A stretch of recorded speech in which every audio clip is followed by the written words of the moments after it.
right. This is the Superman discussions of Superman discussions.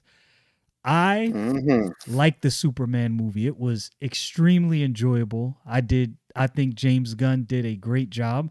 I don't think it's the best movie I've ever seen, but it's really enjoyable and did exactly what he intended it to do. Ezekiel over here, he loved the movie. He's a growing Superman guy. I'm a Getting DC guy at getting heart, more though. into Superman. Don has his apprehensions about the movie. I'm not going to say he hates it. I'm not going to say he loves it. I'll let him tell you that. But I'll let him start off and give his long, detailed dissertation for Let me get why my notepad out so I can write down. why he did not like this Superman rendition. Don, you have the floor. You have the con. Oh boy! Oh my goodness. um. Well, let me. I think the best way for me to start this is to say that this Superman was amazing. It amazed me from the very beginning of it throughout, still amazing me today.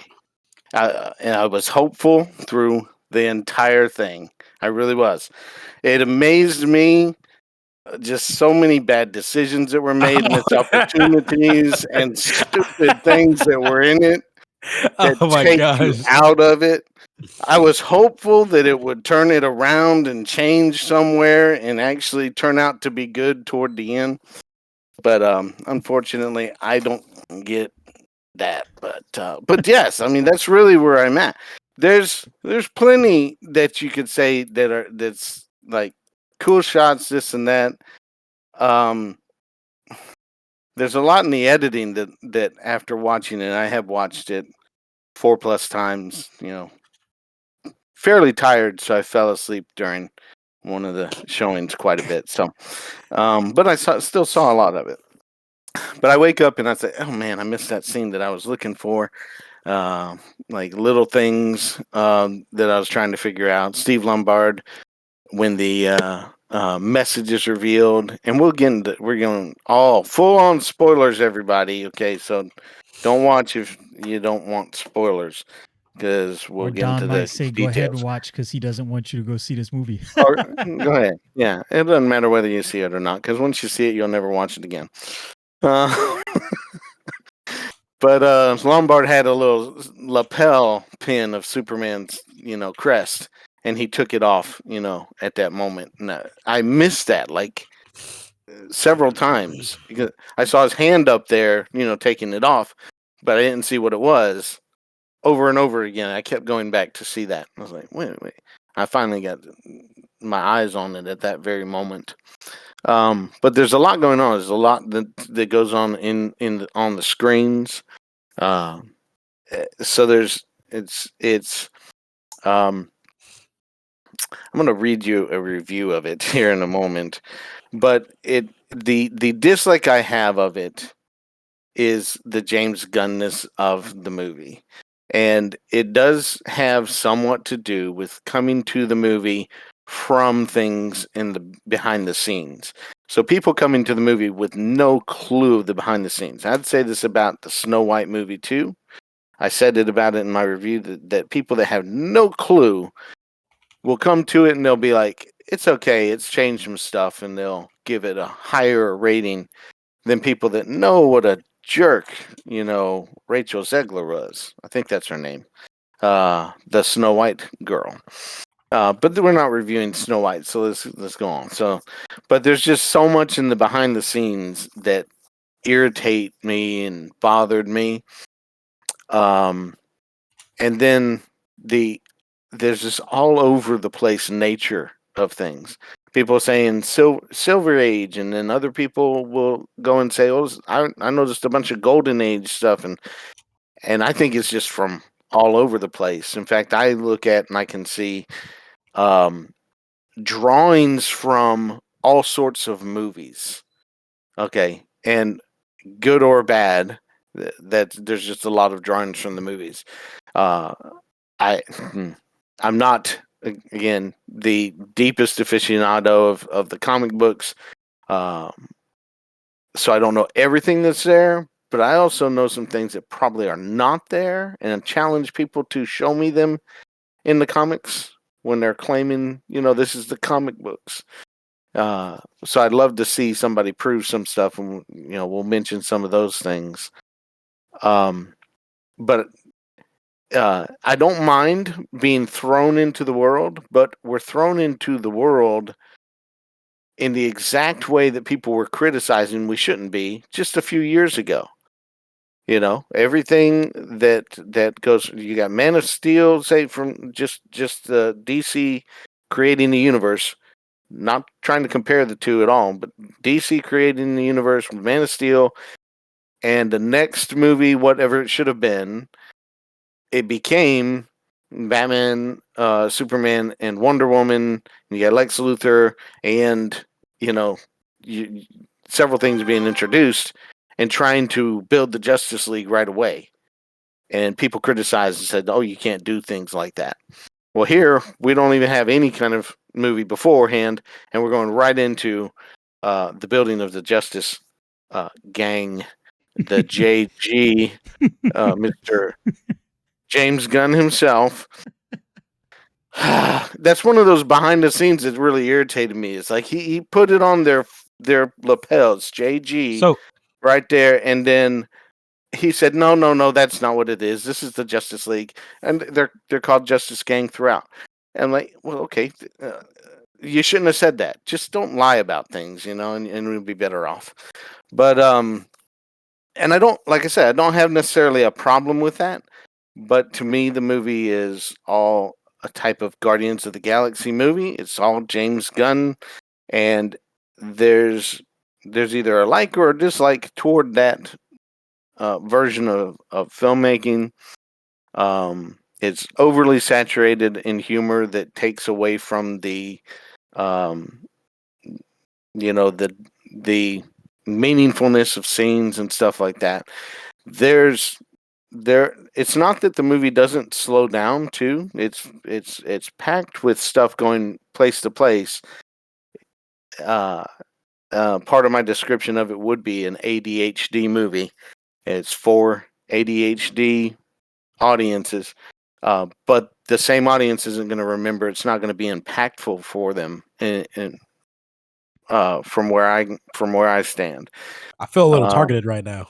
I felt a little targeted right now. I'm not gonna lie. I was like sitting over here. All of a sudden, I get a rock thrown in my face. I'm like, yeah, wait, hold on.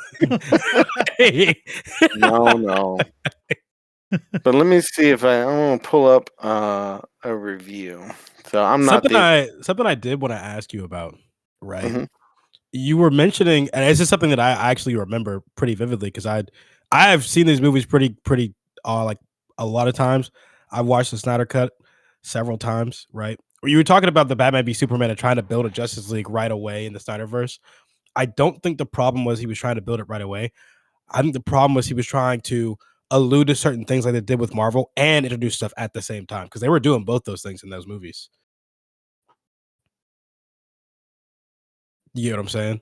Because even in like the little like video you see of the Flash in Batman v Superman, like towards the Mhm. beginning, instead of just introducing him as a character, they kind of like alluded to it like they kind of did in Marvel, but they just sped right to the end instead of having the whole thing where they're building to it and then you pay off by seeing them in another movie.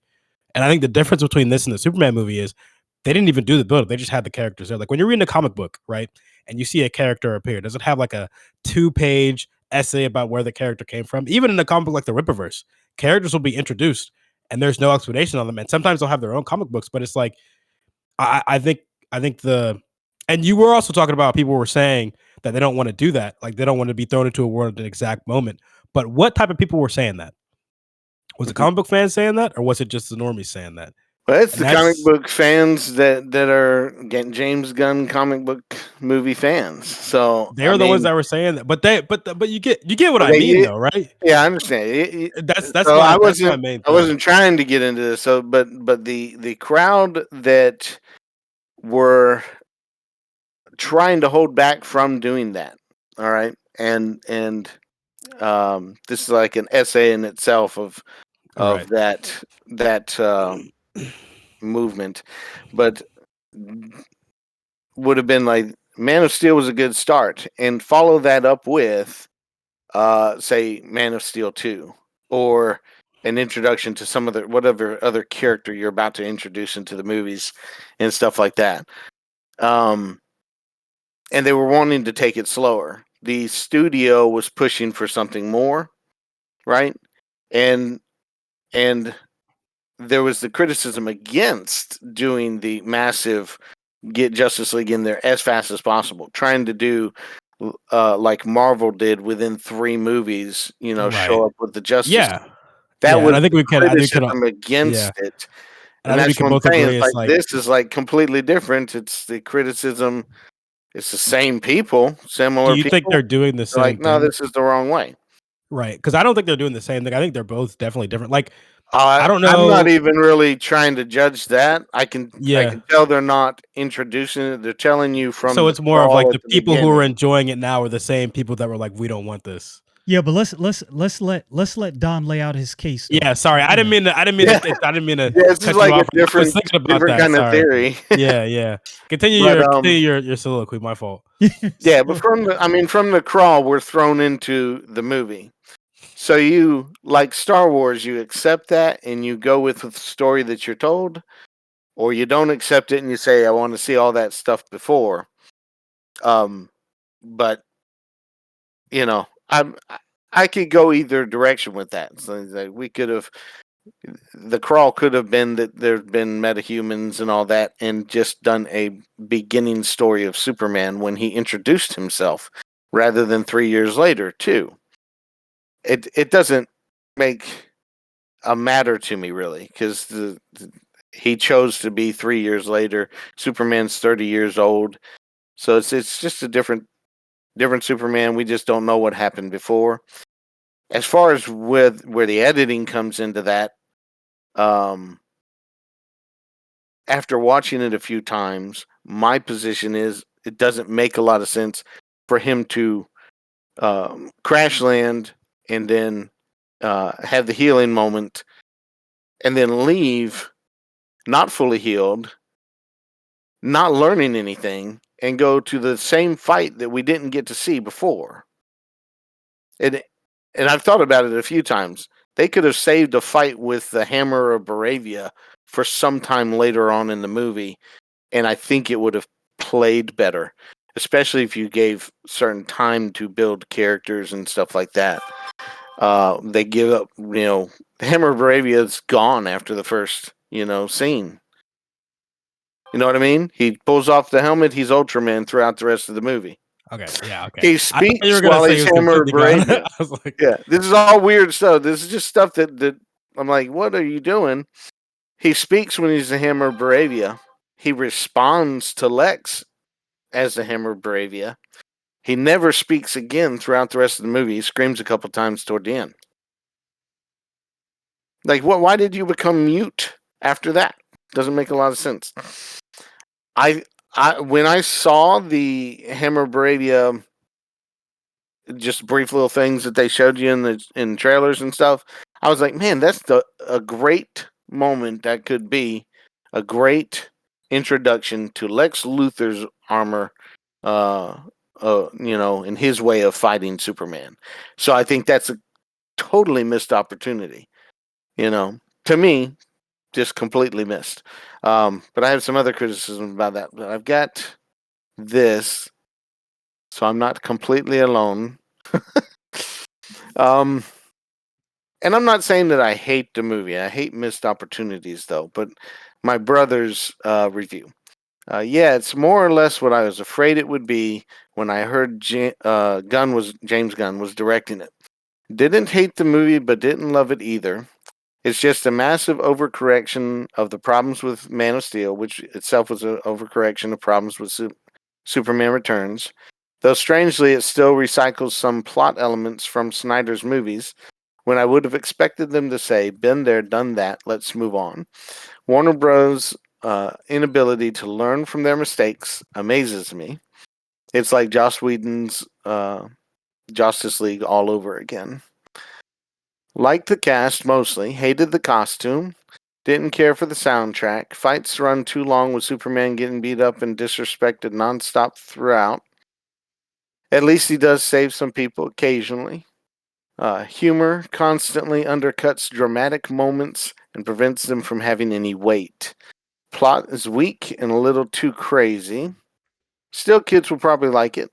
According to Bryan Singer, Superman Returns was for the Devil Wears Prada crowd for some reason.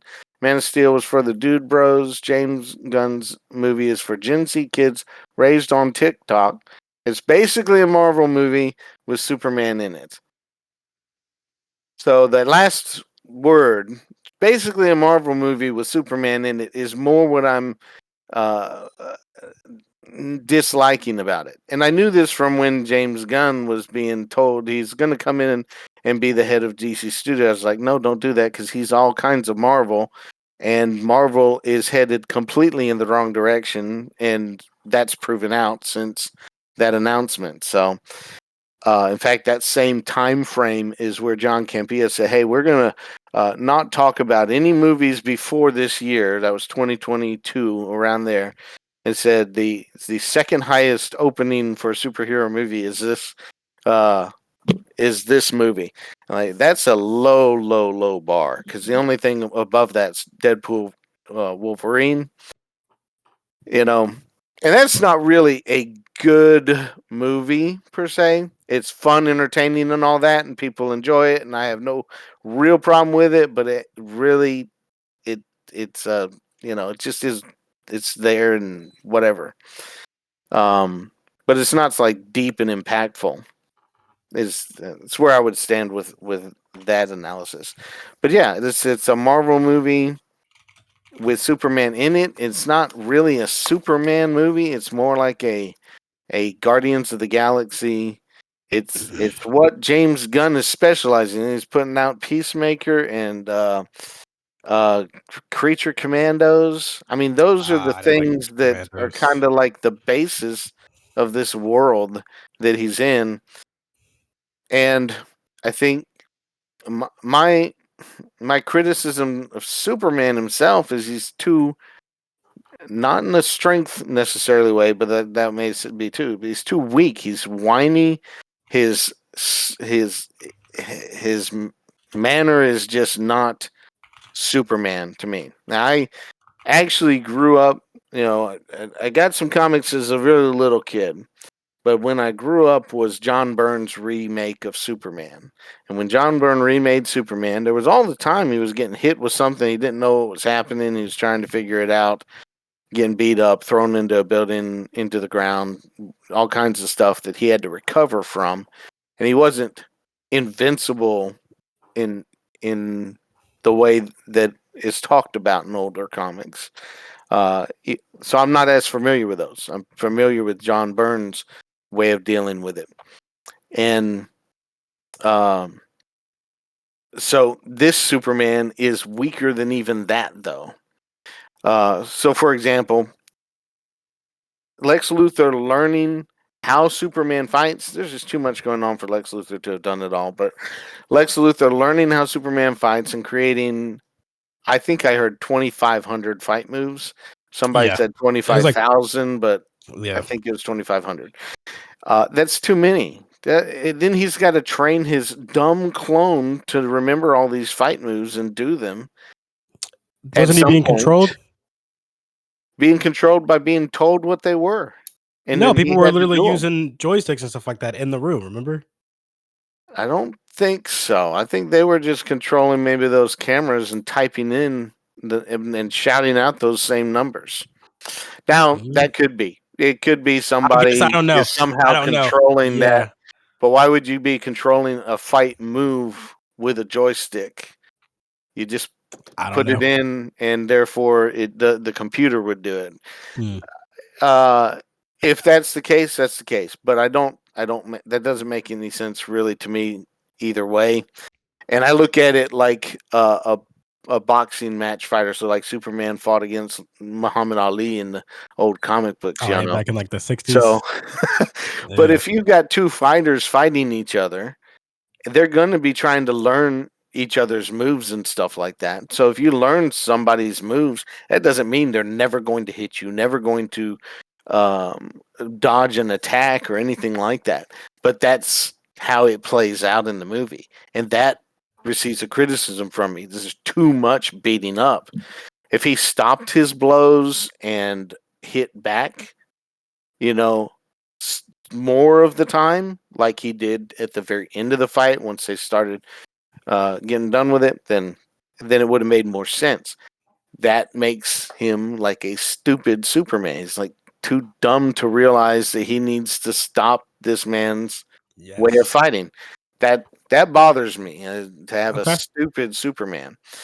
Um, that he couldn't figure out that they were watching him through these little floating UFOs doesn't make any sense at all. Superman always would be checking things out with his X-ray vision and seeing the tech involved and be like, "Oh, you're video cameraing me. I see what you're doing." I, it just doesn't make much sense. And Crypto didn't have to destroy them all. I mean, he gave Crypto a purpose in that fight though to destroy all the orbs.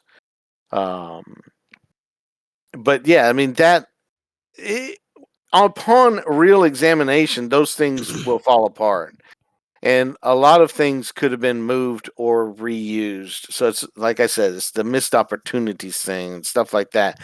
These stupid things in there, like I don't know, have probably 10,000 monkeys on computers in a pocket dimension that's uh, full of vortexes of black holes.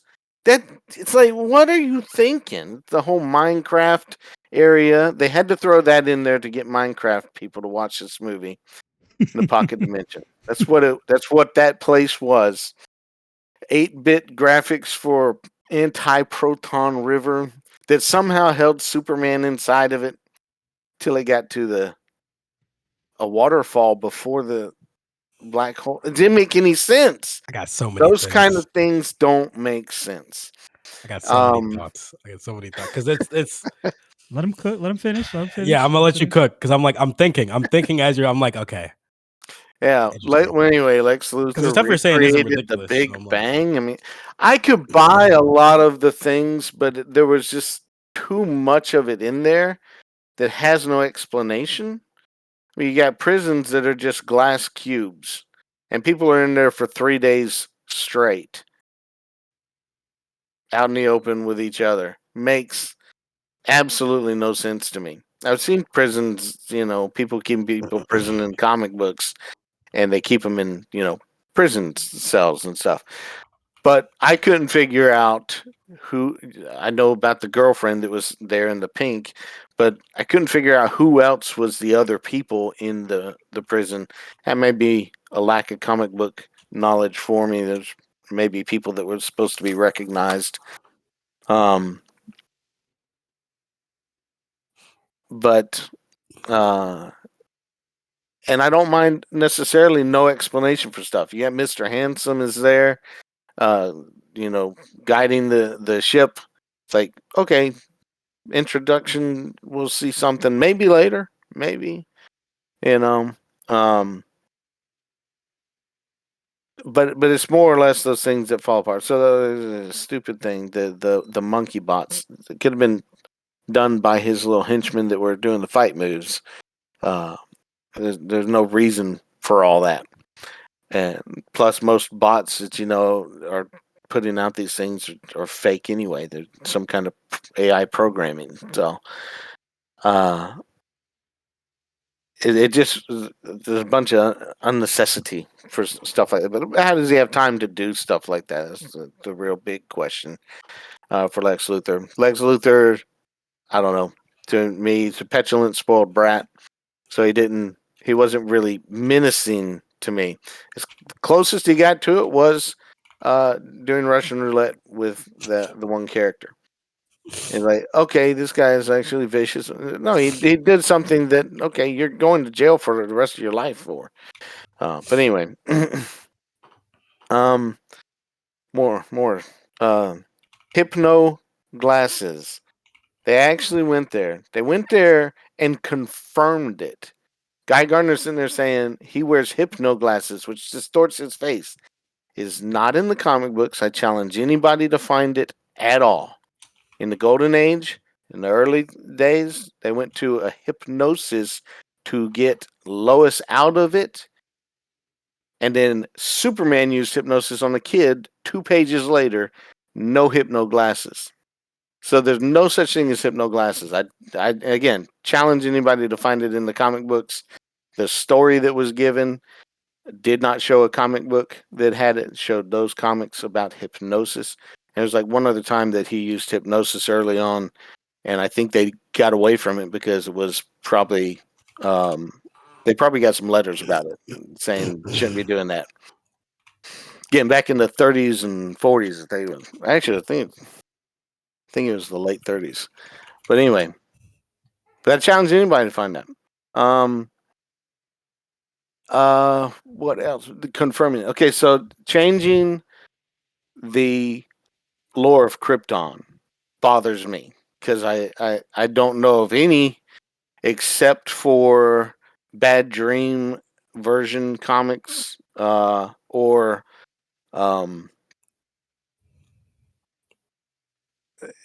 I don't know of a version that they actually put out in the comics where Krypton was like that.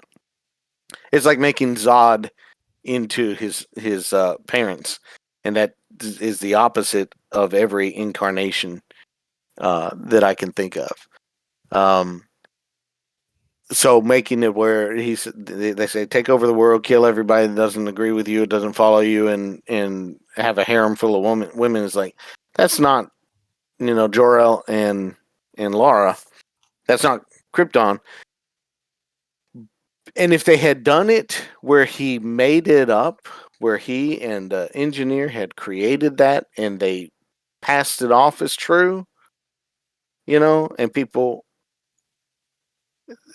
too quickly believed it and turned against him for one thing. But if you gave it some time and said there's certain people that are disagreeing that think that that's true and other people don't think that it's true, and had that as a conflict, that might have been okay. But when they boiled it down and said we are confirming it, we confirmed it. They confirmed it. I counted 4 different times in the movie with I think it was Lex Luthor, the last one, because the Baravian leader said this faking a message was a great idea. Like you could have left it at that, but he says no, it's real. So that takes me out of it too. That it just prevents me from enjoying it and saying this is really a good Superman movie. So all the James Gunnisms and everything says Superman's in the movie, but now the Superman is less than what he should be. And he's already 3 years in, so it's not like and I could mock him, but I'm not going to do that. It's just he. It could have been different. Could have been better. I'm sure that David Cornsweet did the best he could in it, and I don't think he did a terrible job in the role. I just think that it was very poorly written for him. And I'm going to leave it at that and just have a whole bunch of notes we can go over if you like. I will say as the non-Superman fan before Ezekiel says anything, I went into this movie, you remember, the first trailer, I was kind of excited. Then after that, we talked again and I was like, I don't know. And I kept telling you, I don't know. I don't think this movie's going to be good. I had the exact opposite feeling after I watched the movie. And here is the reason. All of the critiques you brought up, this is the thing I determined many years ago when reading comic books. This is a comic book. Flying men and laser beams. I can believe anything because it's a comic book. Anything can happen. A proton river that can hold Superman, absolutely I can believe that because it's a comic book. This is like I didn't have a problem with that. Superman. I have less of a problem with that. Superman being beat up so much. I don't have a problem with that, and I'll tell you why. You're 3 years in as Superman. I don't have a problem with this for the same reason I didn't have a problem with the Batman. You're 3 years in as Superman. you haven't been doing this for a long time and you haven't been fighting a bunch of people. Lex Luthor is a genius. He is a genius. If he said he studied Superman and he's got him dialed in, he's got him dialed in. Clark Kent is not as smart as Lex Luthor. The only one you could compare to Lex Luthor in smarts is probably Mr. Terrific in the whole movie. Everybody else pales in comparison to Lex Luthor. Dude is a genius. So if you took Superman, if you're Superman and I take your DNA and I'm smarter than you and I create you but stronger, which is what he said. He said he's dumb, but he's stronger. And I devised a way. I'm suspending regular normal world and I'm saying to myself, just making assumptions based on what I know in comic books. Lex Luthor must have put something in this clone's brain where when he said things, he automatically followed those commands. That's easy for me to believe. And I'm like, if you're watching this on camera and the movie accurately displayed just how much he hated Superman. One reviewer said, Lex cries too much. I'm like, in my mind, I'm like, have you ever been so ticked off that you wanted to knock somebody's head off? What do? You start dropping tears because you are so enraged. You don't know what else to do. And I'm like, I get it. I understood that. So I'm like, okay, I get why he's tearing up. He is so enraged at Superman. He cannot take the fact that this dude is getting all the shine when he's the biggest genius on the planet. That's what he feels like. And he acknowledged, I'm envious of this. So all of that I understood. So I'm watching it and I'm like, if I'm Lex Luthor and I create a clone of you and I've programmed all of these moves and you don't know that, oh, I'm beating your face in. There's nothing you can do. I created a clone that's stronger than you and I know all your moves, your face is getting beat in and you don't even know what's going on. You have no idea where it's coming from. That's why that complaint, I'm like, that complaint doesn't make sense because I can understand why this would happen. I can believe that. If Superman is facing himself, but smarter and stronger, like, what are we talking about? You have no chance. Well, yeah, my caveat to that would be he's facing Lex Luthor through a video system, though, because Lex Luthor's the one that has to give these commands. This is true. Right? This is and true. that again, it's not that he has all these commands, but that Superman never learns from it at all, apparently. He's got to get rid of the cameras in order to be able to fight back. And he can't see what's happening, and dodge and block some of them, even though he does mostly get beat up. That would make more sense. The amount of it is just overwhelming, in my opinion. I don't see it. I think Superman would be able to fight back, even if he's outmatched. Just like I think in a boxing match, you do the same kind of thing. You study your opponent, but you're not going to be able to beat him every single time. Fair point. Or beat every moment of it. Fair point. I think what James and that's what I'm saying. Yeah, the fight is okay, except for it's totally lopsided. Right. And that lopsidedness says, okay, come on, But that's a little too much. I think what James Gunn was showing, though, I guess this is where I actually understood what I was seeing. I'm watching a juvenile Superman that's not thoughtful, that's not using his brain, that just started. So this is what I'm saying. Like, if Superman just came to Metropolis today and faced Black Adam, homie about to get his face beat in. And that happened in the comic books. Homie is about to get his face straight up beat in. He's new. It's not because Superman's not strong enough.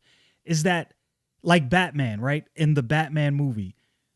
In any other time, Batman with 10 years under his belt, these low-life thugs would be lucky if they could even take a hair off his head. Batman would mop the floor with 15 people without a blink. But year 1, year 2, he's going to get lumped up a little bit. He hasn't learned some of the lessons that he learned later on. And I think that's the approach And I think James Gunn displayed that's the approach he was taking. You can kind of see Superman was a lot more juvenile in his understanding of his role as Superman. And maybe it's because I'm not a Superman guy. I'll be honest with you. I don't like Superman. I think I told you this before. As a character, I've always thought Superman was boring. I have not been a fan. But this movie, I was like, I actually get it. But that may be to your point. That may be because I'm not a Superman guy, so I'm willing to give leeway. Where most Superman and to fans, that also, there's not going to be a lot of people to go back to watch it again and again and again. So I'm noticing it over and over and over again as well. Yeah. Okay, and that's where ADHD will help the movie. Where people are like, whoa, it flipped the camera on me. I didn't see what happened. And you know what else hardly see ADHD it. helps? Extreme focus. Listen, Superman Volume. Oh my goodness. Superman Volume 1, number 330, 1978. This is where the hypno glasses first appeared. Now, they weren't technically hypno glasses. He was facing off against Spellbinder, and he ended up hypnotizing all of Metropolis to not be hypnotized to fall for Spellbinder's like spell or whatever, right? And then when he ended up 1978, number what? Number 330. And then when he ended up putting his glasses back on, nobody recognized him as Clark Kent when he was dressed up in his Clark Kent thing. But if he just had like his shirt open or his glasses off, people recognized him. And he literally says in his head, I guess that mental block. Let me see if I can find it. He said, I don't know what's going on, but if my secret identity is still secure, I might as well take advantage of the situation. Let me find it. Now, where did you find? I told you.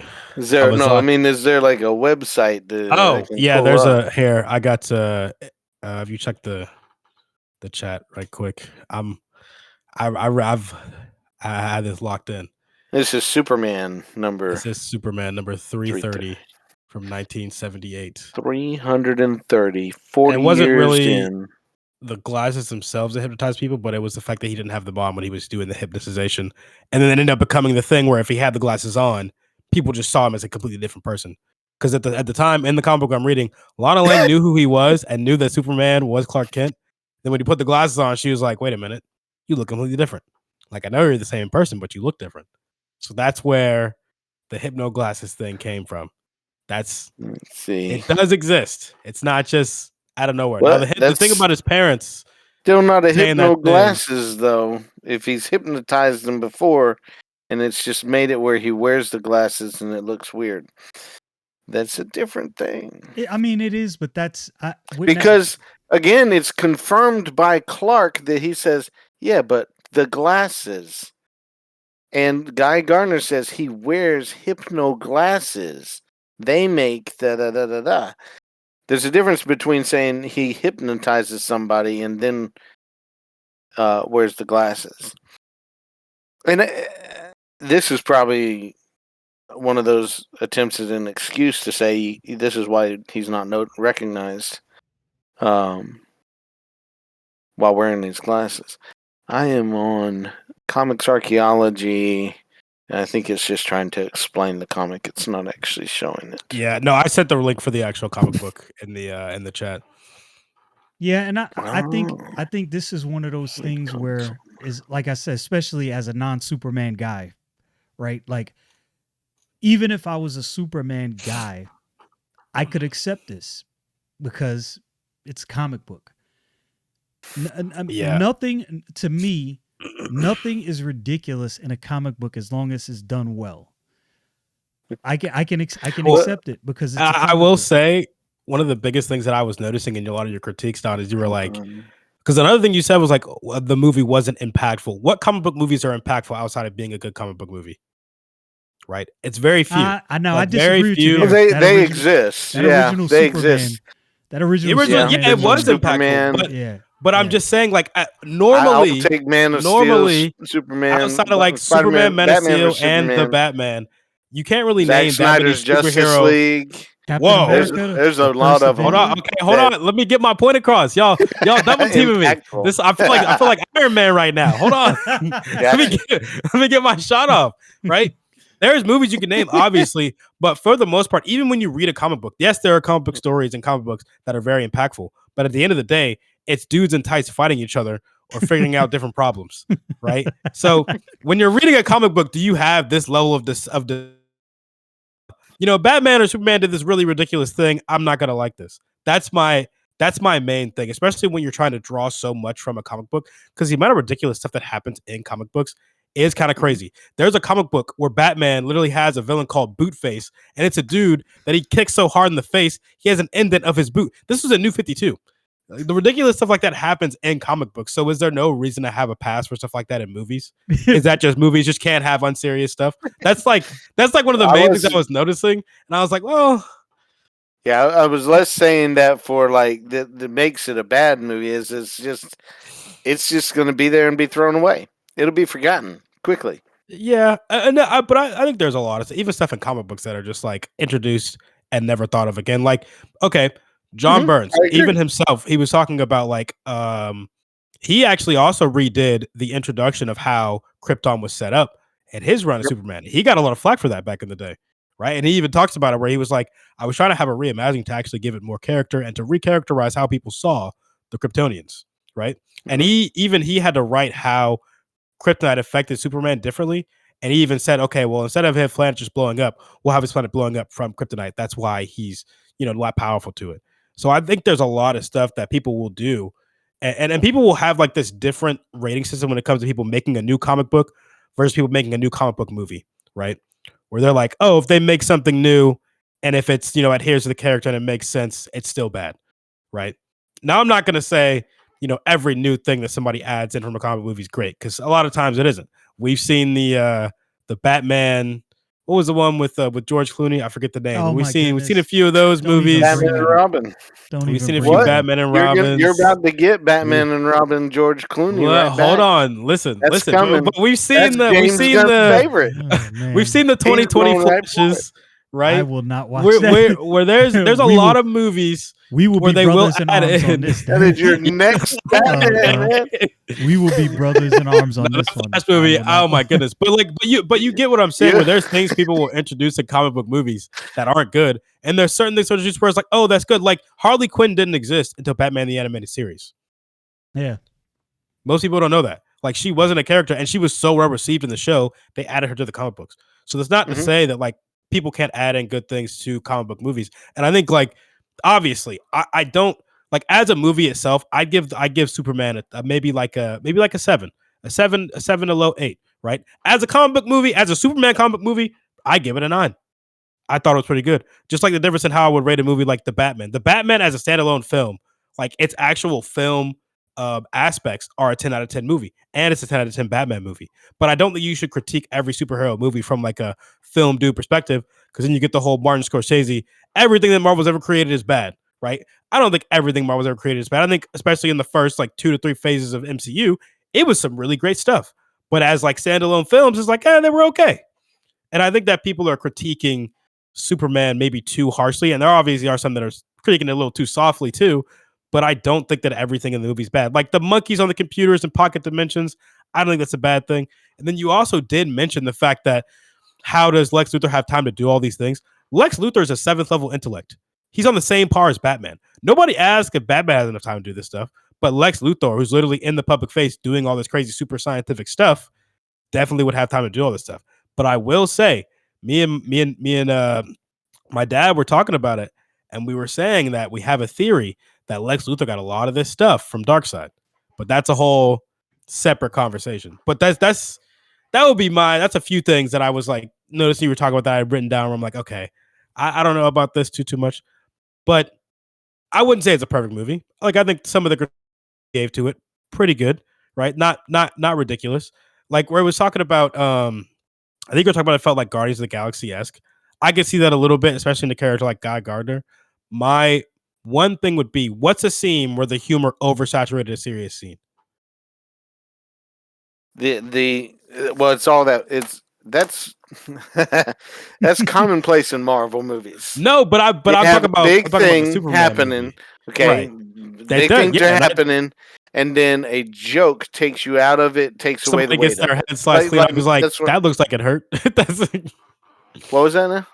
it's like you see a scene where somebody gets like their head like blown off, and he's like, I wouldn't have got that haircut or something like that. But it's like, Yeah, where in the that would Superman be movie terrible. do you We're see in the the super same thing? over and over and over again.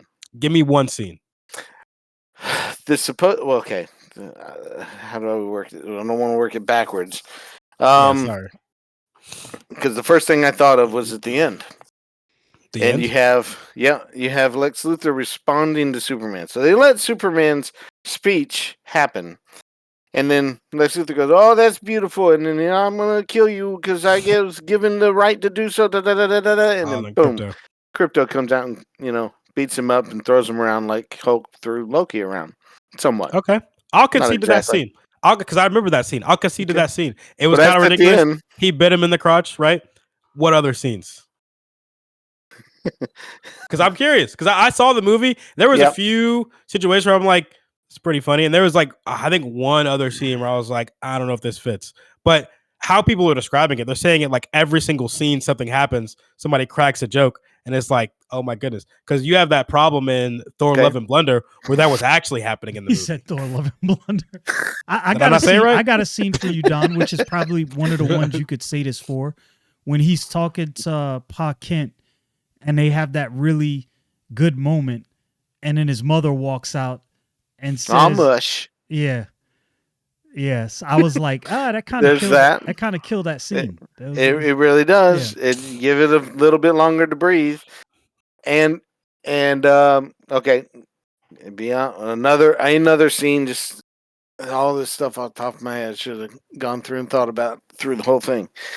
But the time that's supposed to be meaningful throughout in Clark's apartment when Lois is there and starts talking to him, and the thing is going on in the background, which Superman calls a dimensional imp, which I wonder if it was a reference in saying that's Mr. Mxyzptlk, however you pronounce his name. Yeah. Yeah, Mxyzptlk is how John Burns says it is. You know what? Loki, that would be crazy. With that, I don't know nothing about that. Would be a crazy pull to have. I wouldn't mind. Yeah, anyway, cool. It keeps on going on the outside. This big old bat flying around, donk, donk, and stuff like that. And it takes away from the seriousness of the conversation some. Or you're focused on the conversation so much, you're not paying attention to what's going on outside the window. That could be a case too, because I think the first time I watched it, I saw that it happened like a bat, and then I was like, "Oh, I'm paying attention to Superman and Lois. This is right in front of my face." Yeah. So I mean, you could take it several different ways, but it's still there.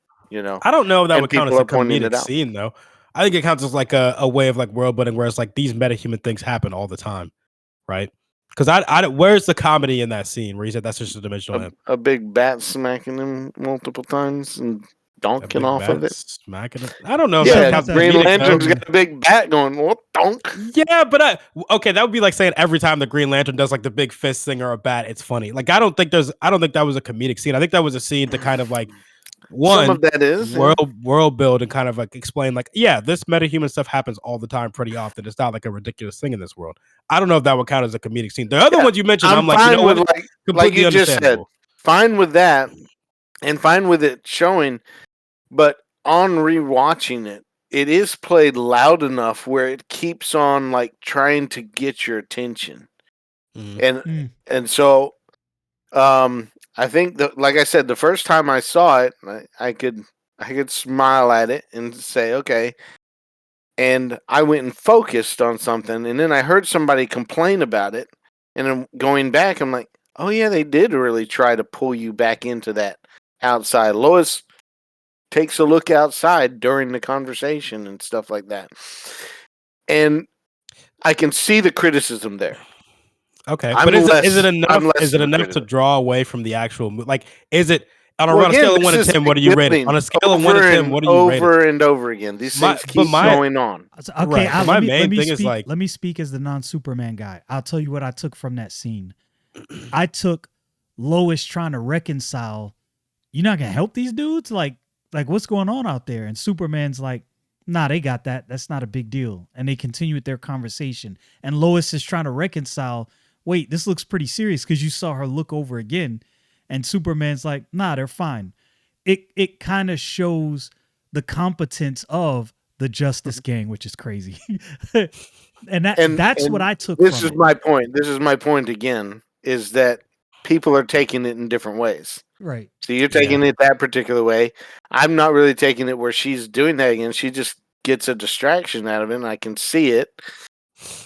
I was able to pay attention to the conversation. I think that Right. scene was meaningful for the characters and stuff like that. I think that's part of the good part of the movie is the some of the relationship building in that, and then around the Daily Planet and doing the reporting is some of the other stronger parts.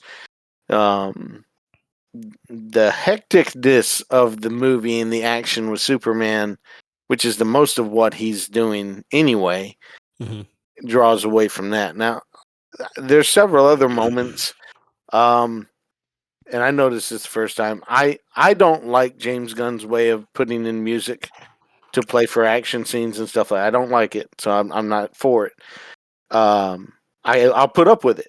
Right. Guardians of the Galaxy, the first one probably did it the best, where I could deal with it and be like, okay, I'm good with that. But doing it again and again makes no sense. And behind the scenes was he said he wasn't going to do that in this movie, and then lo and behold, he did it in one of the best action scenes of the movie, which again has humor taken out of it. It was Mr. Terrific's scene with Lois. He puts her in that bubble, and then the music ramps up really loud, but outside the bubble, and from watching it inside, there's tonks. There's all these little Looney Tune sounds going on with the fight. Yeah. And that takes me out of it. It's like, what are you doing with the Looney Tune sounds? Right, but you're not that's doing that with anything else. It's with that. But you're gonna read I think maybe a lot of the issue is it's too comic booky as a movie, and maybe people are like, oh, this takes my immersion out of it, because you read a comic book, you see a quackow or a kaboom or a swoosh like middle of the page. Does that take your immersion out of that? And this is like my big thing where I'm like, yes, I think there's a lot of things, because I wouldn't say this movie's perfect, right? A I don't think it's a perfect movie. Boom is like when Superman hits the ground and all the bricks are flying everywhere. Perfectly fine. But if it said badunk instead if that sound was on the screen, I'd be like, no, that's not the sound you make when you hit bricks. Right, but I think my thing is, I'm not saying the movie's perfect. I enjoyed the movie. I thought it was a good movie, and I appreciated the characterization of Superman as a human being, right? Because there's this comic book that I was thinking about from Batman and Superman, where Batman was saying one of the most important things about Superman is the one person on Earth that has all the right to not be human is the most human of us, right? And I think they really had that characterization of Superman very well. But I think the problem people are running into is they're judging this movie on a way harsher like thing than they would on just reading a comic book. Like, obviously there are big things, but is it like if you had to rate all the things you had wrong with the movie on a scale of 1 to 10, well, where would they all rank? Right? It's like you're getting a bunch of things that are 2s, and you're saying, yeah, this movie's an absolute bomb. It's a 4. Like, I'm not saying you're doing that, right? I think you probably have one of the more measured views of the movie, but there's a lot of people that are taking all these things and going like, yeah, this is a 2 as far as like, how important it is. The movie sucks. And I'm like, okay, the movie doesn't suck. I think it's a pretty good movie. I think it's a pretty decent movie. I don't think it's a bad movie. And I'm not going to say it's perfect, but I think it's a lot better than people are saying. And I thought it was enjoyable. I'm going to be seeing it again, probably like 2 or 3 more times. But I'm on the air of like, I'd much rather be more positive about the movie than negative, because it seems like they at least want to go in a better comic book direction than the previous stuff. Like the Snyder stuff was great, but they also did a lot of stuff that I didn't like as well. Right? Like they had the whole Steppenwolf thing, no lanterns. They had the whole cyborg mother box thing. Yeah, lanterns come in later in the story. Yeah, well, it depends on what continuity we're talking about. Because in New 52, the lanterns were there. That's The the lanterns Snyder were. continuity. So That's if we okay. ever Well, were to get Snyder yeah, to come but back and finish his movies in whatever that's form one of he the finished things. them, they would Right. probably be amazing, and they I would think it would be. fulfill what you're trying to say. I think it'd be okay, but I think there were a lot of things that Snyder was missing from his Justice League universe, right? Like the if you ever watch those animated DC movies from like 10 years ago, like I 2014, don't enough. 2015? I watch them a few times, sometimes. Right. You remember the Justice League movie, the first one, where they all were kind of like, ah, man, dang, it's gonna be hard to explain. So in the original, and this takes from the New 52 a lot, right? That's like the continuity I know the most about in the widest berth. So in the New 52, whenever Darkseid shows up with the parademons and he's trying to find the anti-life equation, all the heroes find out at the same time. They end up all going to the same place and team up in that moment to figure out what's going on, right? You see them all draw off of each other. You see the Flash's reverence for Batman, and Batman actually respects the Flash, right? You see Superman trying to figure out what type of hero Batman is. Everybody's trying to figure out what type of hero Batman is. They're all kind of surprised the regular dude, right? But you see that back and forth between all of them, and you can tell that even though they haven't met before, it seems as though their chemistry is somewhat fluid, right? When you have Gal Gadot, no, Kal-El, no, or you have the Batman, Superman, like always fighting each other, always want to do different things, and obviously that does happen in the comic books too. But they seem to have a more solid front. Like if you ever watch or you ever read the Batman, Superman, Public Enemy storyline, yeah, they disagree about stuff, but the synchronicity of their teamwork makes sense. And I think the Snyderverse was missing that. Like, obviously, right? They teamed up for a few things, the whole type of move thing. It was great, but it didn't feel authentic. Do you get what I'm saying? I'd Not say I feel sure. like I lost you. I'd say I feel like I lost you. I'd I say feel like I the lost you. I'd say the Snyder cut felt authentic. Now, if you're talking about the theatrical release when they completely Yeah. chopped Yeah. up Okay. Snyder's, Yeah. I will say the but the Snyder cut Snyder did cut definitely feel authentic, but felt authentic. I think the all around, like I'm talking about the universe, the Snyder universe as a whole, as it was, right? Obviously, that wasn't his fault, but this is what we got, right? But I'm just see, kind of like, I won't. Here's the reason I won't judge Snyder harshly, because Snyder was fighting an uphill battle. There yeah, was a lot yeah. of Well, people. There was a lot of people fighting against his vision, and right. yet he still was able to. So I'll give him that. So I'm not saying it's bad, right? I'm not saying it's bad, but I think that Gunn is trying to create what Snyder was hindered from creating, and that's why I want to give them a little leeway. Because then you have the whole Black Adam bomb, which it's a whole different story. Yeah, But Black Adam could have been such a great movie. It wasn't terrible. I tell you what happened to Black Adam. The Rock is a great actor, but a terrible actor to put in a large IP, because the movie becomes, it was The Rock plays Black Adam. It wasn't Black Adam played by The Rock. And I think that's the problem you have when you have a guy of his caliber. He's a great actor. I'm not saying this because he's a bad actor. He's just so all-consuming as an actor. Like when you get Denzel Washington to play a role, as much as I love Denzel, don't get me wrong, I love Denzel, but he's playing Denzel. It's Denzel playing Denzel in a Denzel movie. He's like, whatever script you wrote, welcome to Denzel's movie playing Denzel. you got the Gladiator movie where he's speaking the same way he does in all his movies. Like, welcome to a Denzel movie. And I think that was the problem that Black Adam went into. They got a big name, and The Rock fits the look. He fits the look of Black Adam, but it's just he just took over the movie. Like, I'm watching The Rock play The Rock in a Black Adam movie. Cool. Yeah. Well, I think it doesn't help that Black Adam is a lower tier character too. That Yeah. I'm honestly, I don't know much about the history of him, so I go into that movie and think I'm just buying this movie for whatever it tells me about Black Adam, and I can enjoy it in that. I see Black Adam as like reverse Shazam, kind of like reverse Well, that's Flash. essentially what he is. Yeah. And it's again similar ideas. Shazam's not that well known by me, but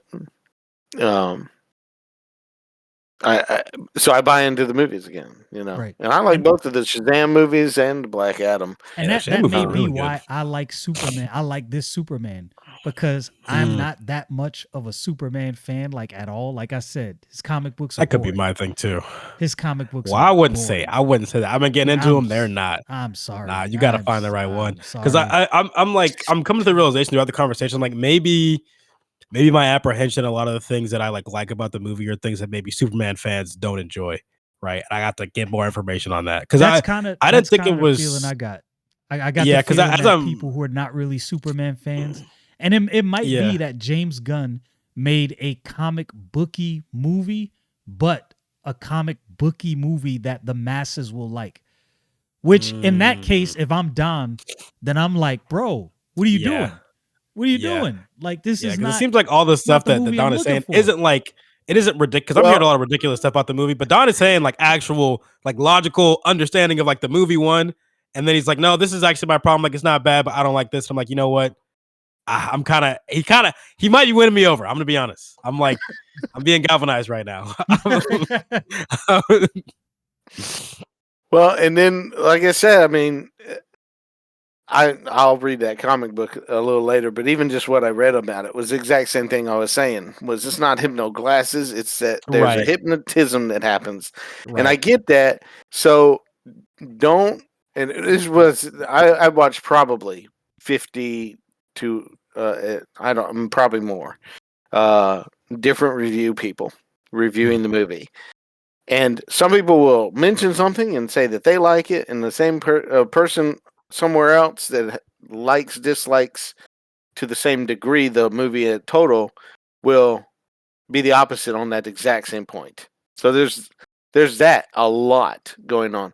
But there's certain people that came out and said, "Oh, that is comic book canon." That's the word that was used. I'm like, no, it's not. That's like where I canon like. light. It's like That's canon light. not true. So that I would say, okay, you got something with hypnotism and glasses. That's the best you could do. You could say it the same way though, and they don't do it that way. I think it was a complete misunderstanding of James Gunn and whoever told him. I forget the guy's name now, Tim something. And he never really looked it up, and he just said, "Oh, I'm going to go ahead and put that in my movie," and now it's a canon thing. That's a possibility. I think it's a Same thing with the monkey bots. Is a reviewer said that is comic book canon. I'm like, no, it's not. I didn't know. I don't think that's crazy. Saying that's crazy. Yeah, I was like looking at that a little bit. Yeah, I thought it was funny. I thought it was a funny bit. I'm gonna be honest. I like that. I guess from my standpoint, there was something else that I just can't remember besides the Kryptonian change. That was not canon. I thought it was. This research today, not canon. Yeah, and it would have been, like I said, it would have played for everybody if they made it ambiguous. But they came right back and said, no, it's confirmed by these guys. It was terrific. They could do it Disney switcheroo where they change it in the next movie. I know. I'm telling you. I'm gonna tell you they what were I think. Adamant about I'm gonna tell you what I think happened, and this is the reason why I say I think James Gunn created a movie for comic book readers for this reason. Just because Lex Luthor said it was legit, I didn't believe that. But Mr. Terrific said hold on. Exactly. I got one for you. What did he put in an engineer? Nanites. So if she was to recreate that message and to make it where it was authentic, who would be able to say it wasn't? Exactly. But then he said, yeah, it's not fake. And that was where it blew it up. Was like, come on, you could have Mr. Terrific. Leave it ambiguous. Not when he's telling the world, but when he tells the Baravian guy. He said, no, I didn't fake it. Because he's Lex Luthor. I just happened to find it.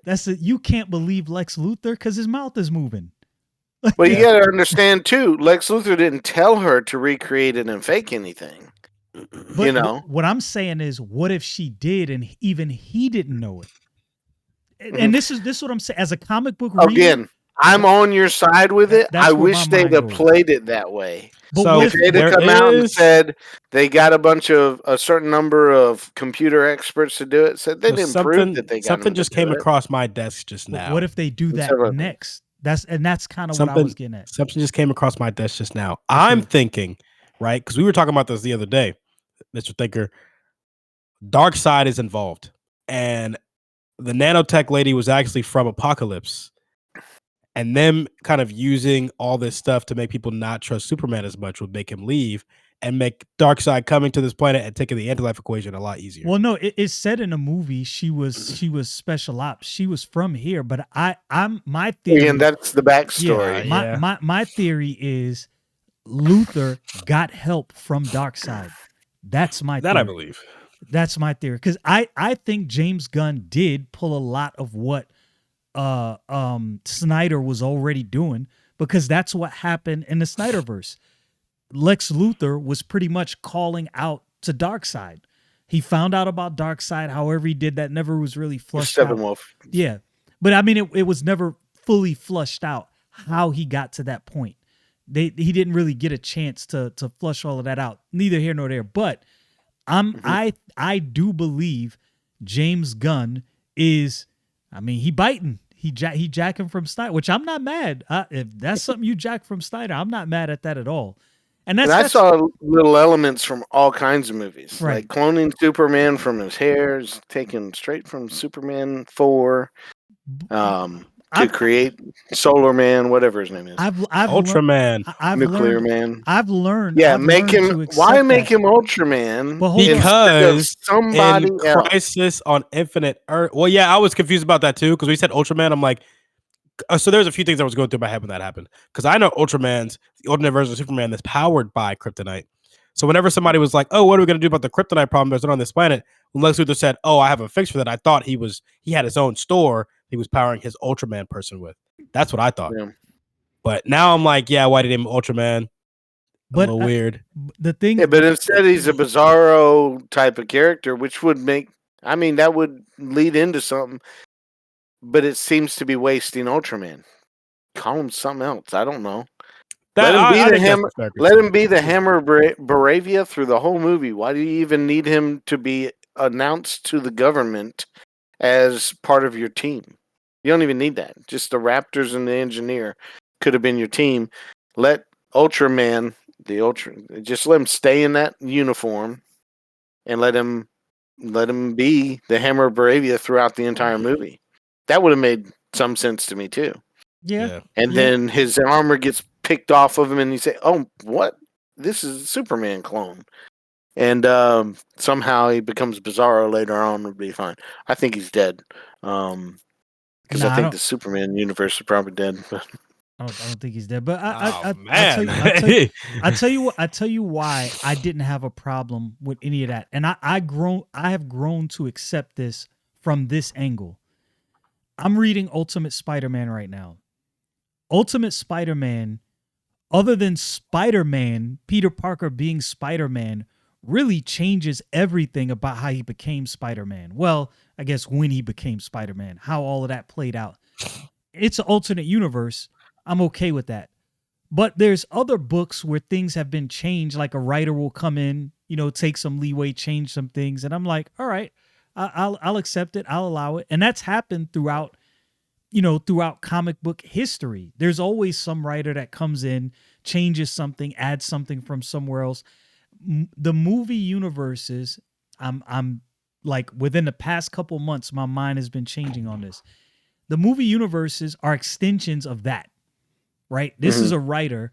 If James Gunn wrote a Superman comic book and said, I'm going to write my comic book in this way and change some things around, people might not like it. They might think, I don't like this angle of the story, but they'd be okay with the things being changed around. It's different writers doing some different things. As long as you keep the integrity of the character. Now, what I will give people, and I definitely understand, we're not used to seeing Superman get beat up like this. Like this, it's not the symbol we look for from Superman. And I honestly understand those critiques, though I was able to understand why he did it in this way. If I was a Superman fan, that would have been off-putting for me right out the gate. Like, why you got my boy getting beat up like this? Like, yeah, he takes some lumps from some people, but not like this. Like, he's getting smacked around Mhm. a whole movie. Like, Yeah, what the kind of first minute of the Superman? movie, it's like, Yeah, yeah, he like just what lost kind of his first Superman fight. movie is this? And I Yeah. think that's fair. I He's think that's fair. also he's not connecting the dots and stuff like that too. The Something, Hammer Bravia, he thinks that there's something wrong with it.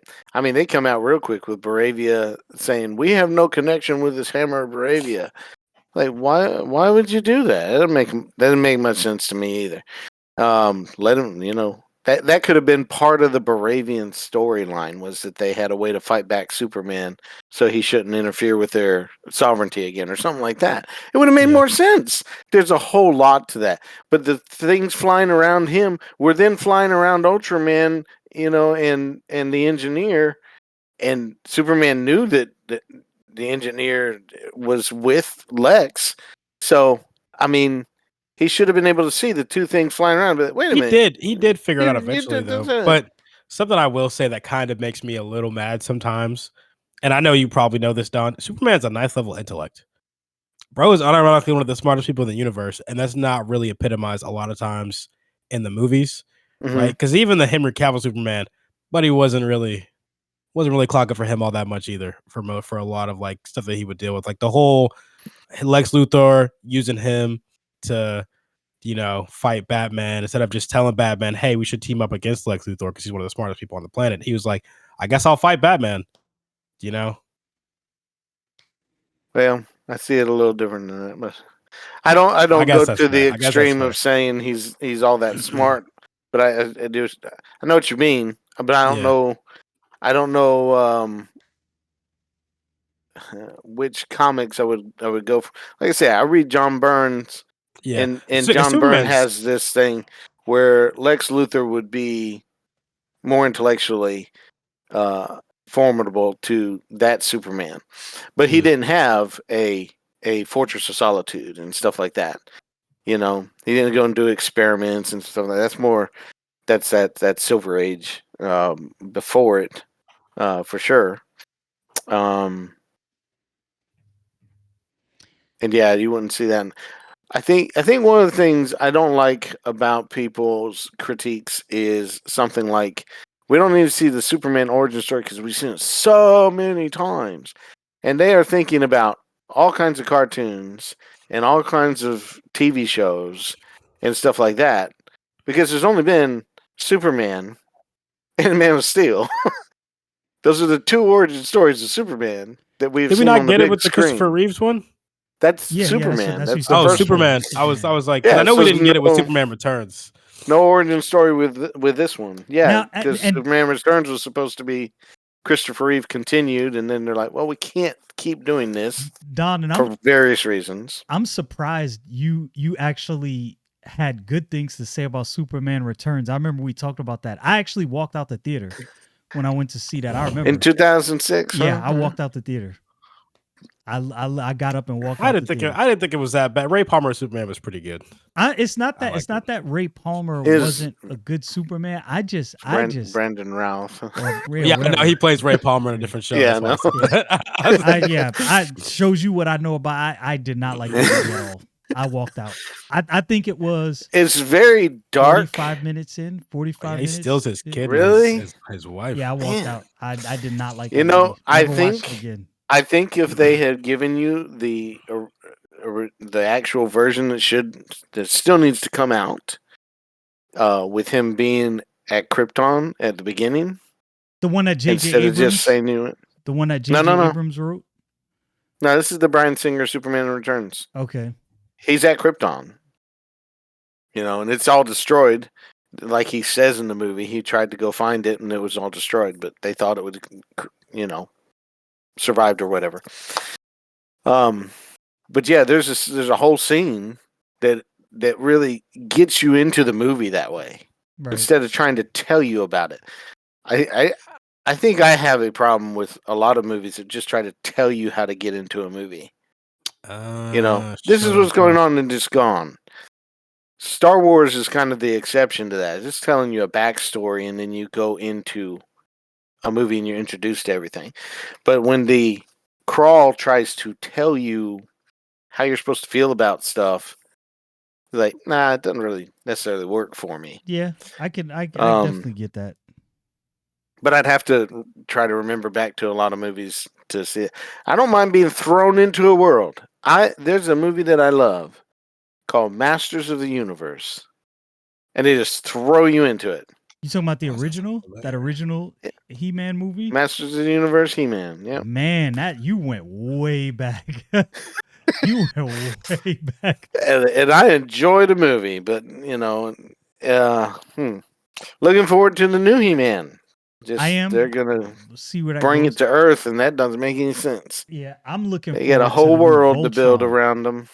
I'm looking. There's a new Voltron. I'm looking for Voltron. It's coming soon. Henry Cavill. Henry Cavill. Oh, he's probably gonna be. That's why he couldn't be Ultraman. Because I'm gonna be honest. I watched that Netflix series they had. It was good for about 3 seasons, and those last 2. I didn't watch it. I started and you saved and yourself. Never. A bunch of really newer good. stuff is just like it'll start off really good, and they're kind of just like, let's just start throwing anything in this. I'm like, who wrote this? Please. But after hearing Don's critiques and your retorts, I understand why it's so divided. I understand, and I think the disconnect is non-Superman fans or new Superman fans versus OGs. The OG Superman fans are like, what did you just do? And people like me are like, I've always been bored by Superman. So the reason I like the Man of Steel is because I've never seen Superman with edge. And Man of Steel was like, oh, I like this guy. I like this. The reason I like this movie is because I was entertained from the beginning of the movie to the end of it. I was not bored. And I picked up Absolute Superman #1. 2 pages in, I did this right here. Yep, this is why I don't buy Superman books. I haven't looked at it. Not a Superman guy. There's something about his character that it's one-dimensional to me. And it's always been that way. And my brain will not allow me to be a super. And I know to all you Superman fans out there, you're probably collectively cringing right now. I can see you typing in my comments right now. I can hear you. I hear your keyboards going. I get it. I would feel the same way if you said that about Batman. My head would explode. But I am just and you've read the Man of Steel series, right? From John Byrne. I've never read fully through it. I think I actually have a couple of them that I bought back in the day, and I don't know if I finished it, because when I got into comic books, of course everybody knows Superman. I'm excited. I'm into comic books. I started with X-Men, and then I bought hardware from DC Milestone, and then I moved to some other books. Image came out, so I was like, "Oh snap, Superman! This is the guy!" And I opened it, and I was like, "Why is this the guy?" Like literally, why is this? No, I read Batman and I was like, oh, Batman's greatest hero ever. I understand, I get it.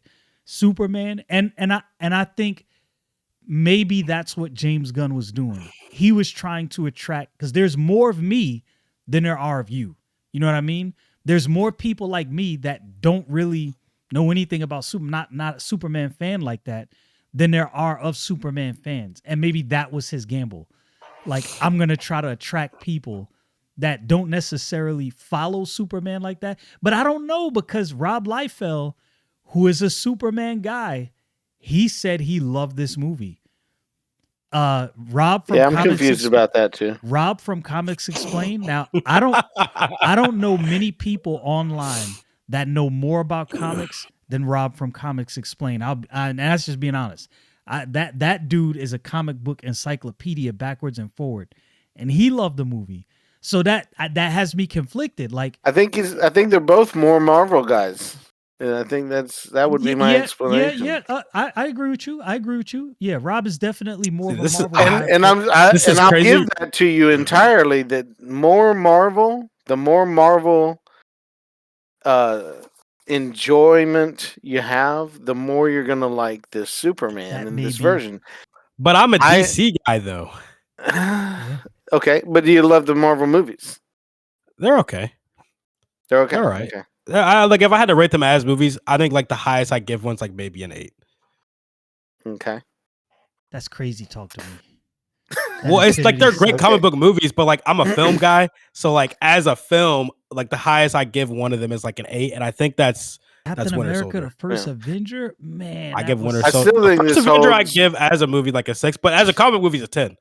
Well, like as purely as a movie, it's all right. It's pretty good. Which one? The first Avengers movie? No, I give the 8. I give to Winter Soldier. Oh, okay. Winter Soldier was that was. I think that was probably was a the best movie banger. they've done. Like as like an actual Civil just War movie. was a banger too. Civil War was a banger. Well, and I enjoy a lot of those movies. So, but Yeah. let's go away from that. So I do have another criticism for the Superman movie. Okay, here we go. About to be a- it's about to That be a that heater. may or may not be enjoyed by I don't know how many people, but the message from Paul Kent is terrible. It's just not. It's not good. What about it? It's terrible. The whole thing is actually, if you You actually gotta listen to what he's specify. saying, I it's did. bad. But the acting of it is not good in itself. Just the pausing, the slow talk.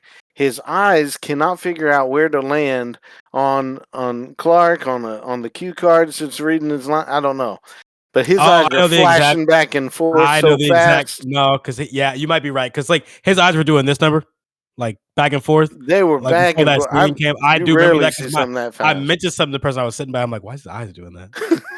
Yeah, that's fair. I mean, he just That was and it weird. keeps happening too. I thought he would stop at some point, but his message is, parents aren't for telling their children, what life is about is and what you're supposed to be or what you're supposed to do, and the actual statement that's just made could be manipulated in some people's minds to be like, yeah, parents aren't really controlling your destiny or something like that. That's not what he said, though. He's like, you don't even tell your children how things need to turn out. No, that's a big part of parenting. Huge part of parenting. And then he said, your choices. I'm trying to remember how exactly he said it. He says, "Your choices, Clark. Your actions. That's what makes you who you are." Your choices, your actions, that's what makes you who you are. That is not true. That's not what makes you who you are. Now you change some words around and maybe that might be true. That may show who you are and stuff like that. That reveals who you are. The very first part of it, you get a little bit in there. The way you interpreted that message says more about you than whoever sent you and stuff like that. I could go from that and take it somewhere. But I didn't even like the characterization of Mom and Pa Kent. It's never been like that. My characterization of it would be Smallville and John Snyder and Ed O'Toole. In the movies, the best that I would say there is Kevin Costner's and Diane Lane, because that's the only one you have through most of the movie anyway. But again, there's not a lot to choose from that. But I would go to Smallville as a characterization, and I've never seen it played that way. He obviously was playing them as redneck hicks that were dismissible. Right, but they're from Smallville, a small southern. So like I've seen grew up around small southern people. Every other iteration of them was better than that. That was every single one. I will say that was probably a creative choice on James Gunn's part. Yeah, because even in like the current continuity anywhere. now, they're not really like the frail, like southern people. Like they're southern, but they're like it's obviously different. I didn't mind the parents. The thing about the parents that was off-putting, it was kind of like they were retards. And I didn't. That's what I'm saying. Yeah, I didn't like. I That's didn't where like I'm that. going with it. Yeah, I didn't like that. The scene where she's yelling into the phone. The phone. Yeah, I didn't like that. Yeah, I was like, that's just an old person thing, though. But you didn't have to do like. And it was a little overboard. I'll give you that. Still okay, enjoyed it. So though. your dislike toward that point of it would be in opposition to somebody else that said it was perfect. It was exactly how they should have been played. Nah, And I'll disagree really strongly with them saying that, and I'll agree with what you're saying that it was off-putting. and I'll tell you how it fits though. And this is why I gave it a pass. Again, I'm when I looked at this movie, and this is why I say this was a movie written for comic book readers. And this is the reason I say that. When I'm reading a comic book, I'm reading lines and I'm thinking about what came before and what could possibly come after and what this means. I'm broader implications. So when I'm looking at the silliness and Superman's inability to figure things out, I'm like, oh, look who raised him. I get it. Like, he was raised by simple people. So now he's in a broader world. Now his mind is being broadened and he's thinking more, but that's going to take some time because he was raised by simple people in a simple place. That was the way it was portrayed. So again, even though I don't like the fact that the parents were portrayed that way, it made sense in the movie with how Superman's thought process was working because these are the people who raised him. So I got that. Well, yeah.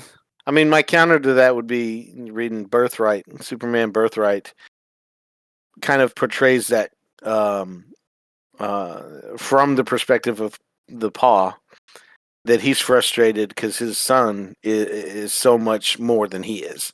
He's gone out into the world and he's studied abroad and all this other stuff, and so he's much more sophisticated, as it were.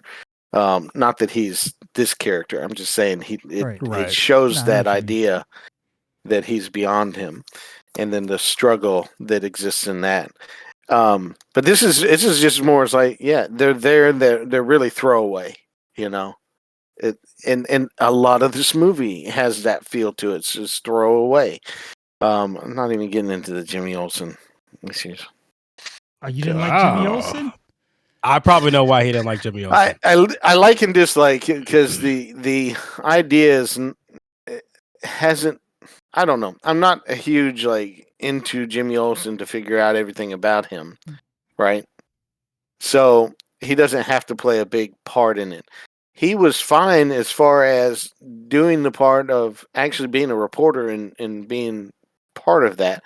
But the idea that every woman in the world apparently is fawning over him for no particularly known reason, it started off being off-putting just with that. Okay. And somebody said that was from All-Star Superman somehow. The only thing I read in All-Star Superman is kind of some weird reference toward that. And I'd have to see it again to actually be able to point it out. I didn't even know that. There's just something just minor in it. I want to say it's in the first 6 comic books, and he's like taking over for whoever. The smart guy, right, for a few days. And there's something in all of those in that tech world that I'm talking about. It's within the first 6 because I have the first 6. I know I've read all of them, but I have the first 6 and I reread it recently, and it's just a blurb in there that he did something and it made a bunch of girls like him. So you'd have to check it out. But it's in All-Star Superman. Interesting. But yeah, I mean, there's no real explanation. I guess the reason why they're trying to say that these girls are interested in him is to set up that Eve Tessmacher was already involved with him. But then he's got a whole phone full, like Ted Danson from Cheers, Black Book. Got a girl for every day of the year. Yeah.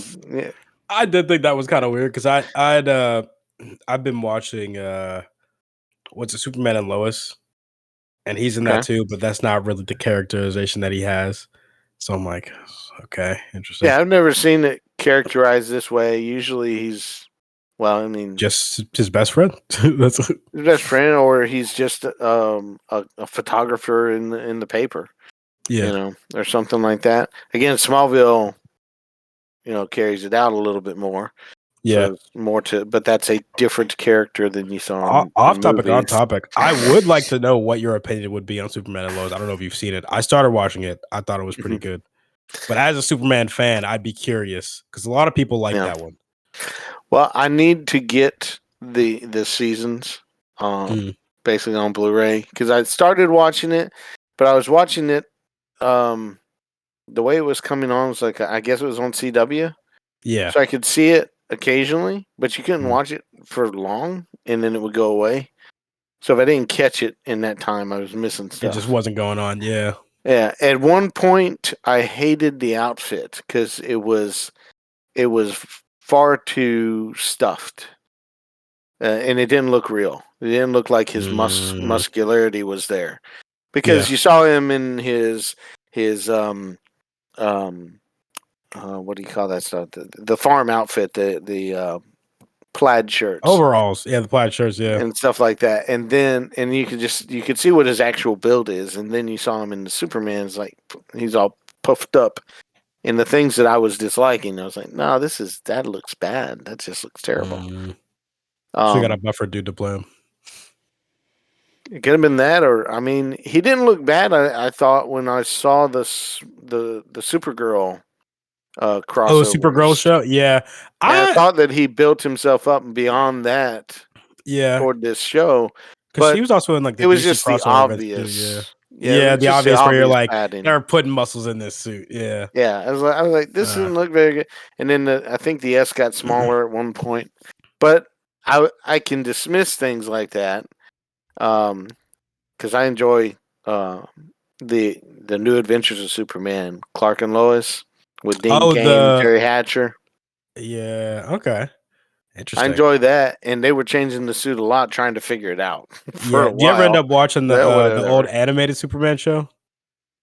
I have it, I believe, but that's the version of Superman I I recognize the most.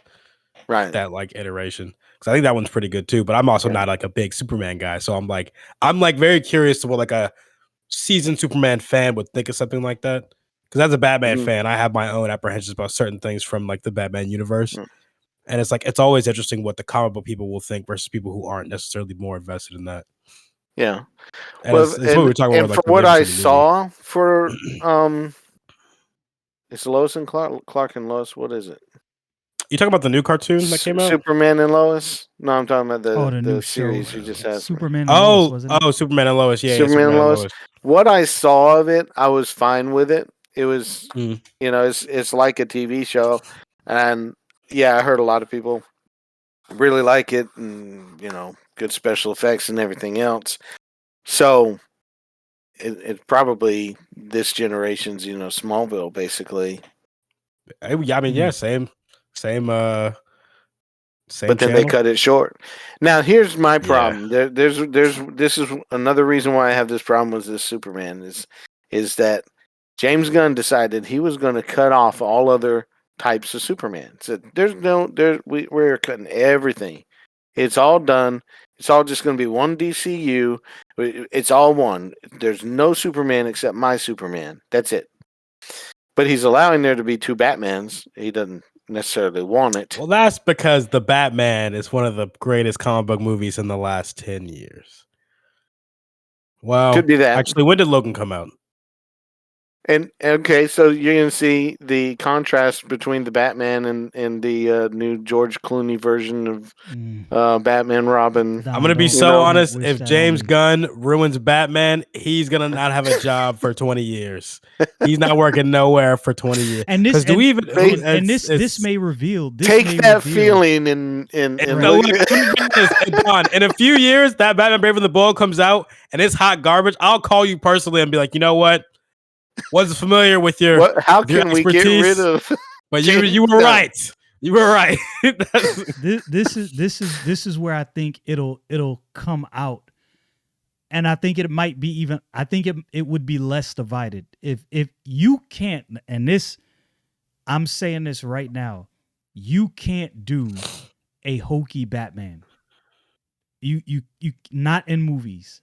It wouldn't work. No. And there's that's a lot of people, and that's like something that that's Burt been Ward and Adam West Batman. I love that Batman. I love that. I do too. I can watch that But show I would right hate now. to see a new version of that as a Yeah, movie. you can't. You can't. Even if you did a TV show, you can't do that. You cannot do that. Like Batman is so synonymous with the darkness of Gotham that it would be like this is not Batman. And I wonder. What about Lego Batman? I wonder if I was a Superman fan, if that's how I would have looked at this movie.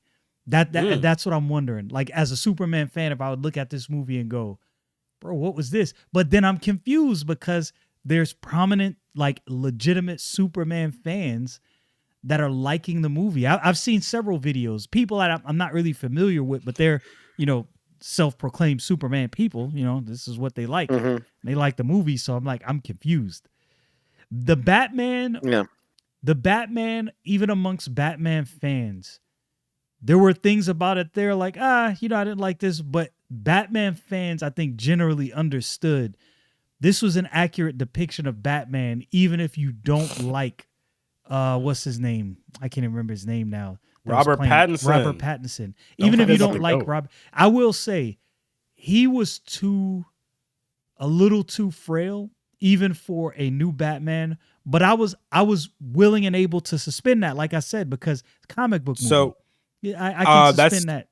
Connected, disconnected. Apparently, some people were trying to kind of push him into taking PEDs to get bigger, and he publicly said he's not going to be doing that.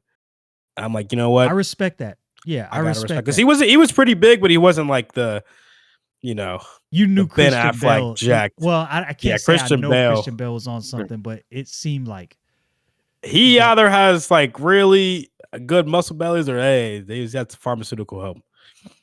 Yeah, because he was pretty big. He got so was Batfleck. As much as I didn't like Batfleck, that dude was giant. But Ben Affleck is kind of a stocky dude in general, though. I can believe he's already that. He's gotten to that. Yeah. Yeah. If you watch The Town, he's already was already strong. Yeah, okay, that's what I said. Right. I can believe. And he's big. He's 6'4", I think. 6'3". Is he 6'4"? Oh, he's taller than Lore Batman. He's taller than the heck. I knew he was taller than Lore. I think somebody said he was taller than Lore Batman. I have to look. Okay. I can't remember. It might have been because Lore Batman is like 6'1" and Lore Superman is like 6'3".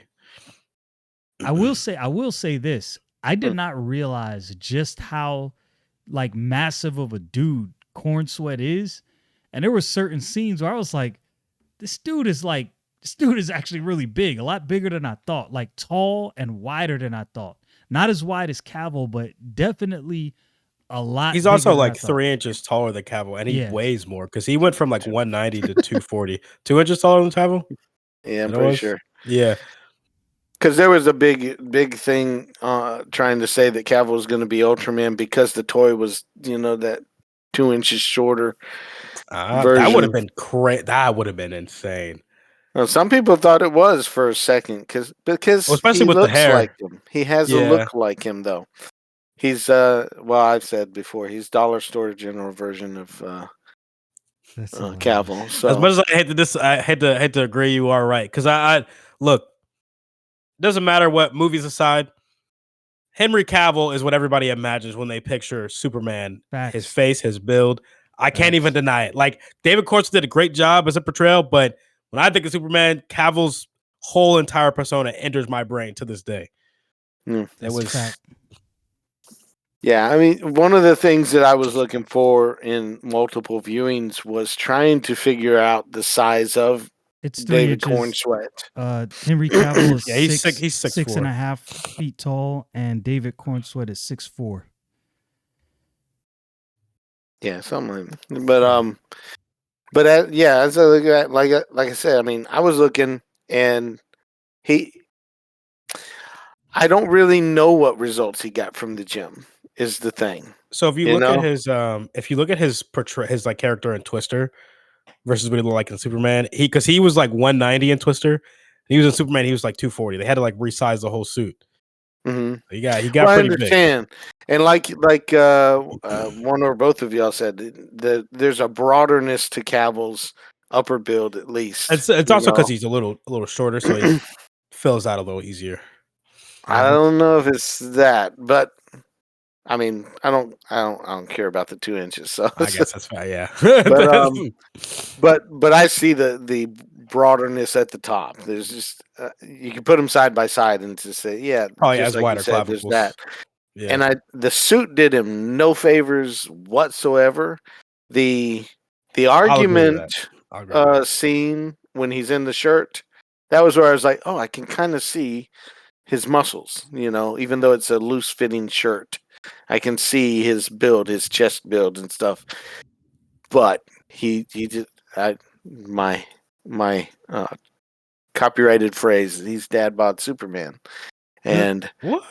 The suit you criticism. will bod see, Superman. you keep watching, look at his belly a lot of times, and it pokes out a whole bunch of scenes. His chest isn't barreling out, and it's just not. It doesn't have that same shape as Same like imposing Superman silhouette as comics, Yeah. Cavill's. right? And I it would will be say, yeah, the suit it wasn't would as be good as the fine. Cavill suit. Yeah, and it would really be perfectly fine. I just don't think David Cornsweat's build would be that way.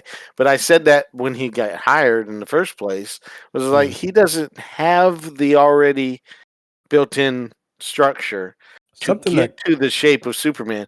Because Henry right. Cavill will say he's not in Superman shape. He's much smaller and in between things, and he has to go to the gym to get back to that bulk. Right. Something about I'm Cavill like, that kind I of get helps that. him is he has wider clavicles, one, but Cavill used to be a fat kid. Like Cavill, Mhm. he talks about this a lot. He used to be way bigger. So it's like probably a little easier for him to pack on size than somebody like a David Yeah. Cornsweat, which is kind of, And I've never rail thin for seen, a bit. yeah, I've never seen the evidence of that. I think he was more like chubby than he was like fat. Well, yeah. The picture that comes to my mind is the Goonies, and I I think it's Chubbs in the Goonies. That Such a guy, good movie. that guy got tired of getting picked on and turned Yeah. Yeah. into a bodybuilder. Lost And weight. there's a huge difference between, but I don't think of Cavill that way because I've seen his earlier movies like the Count of Right. Monte Cristo and stuff like that where he just looks normal.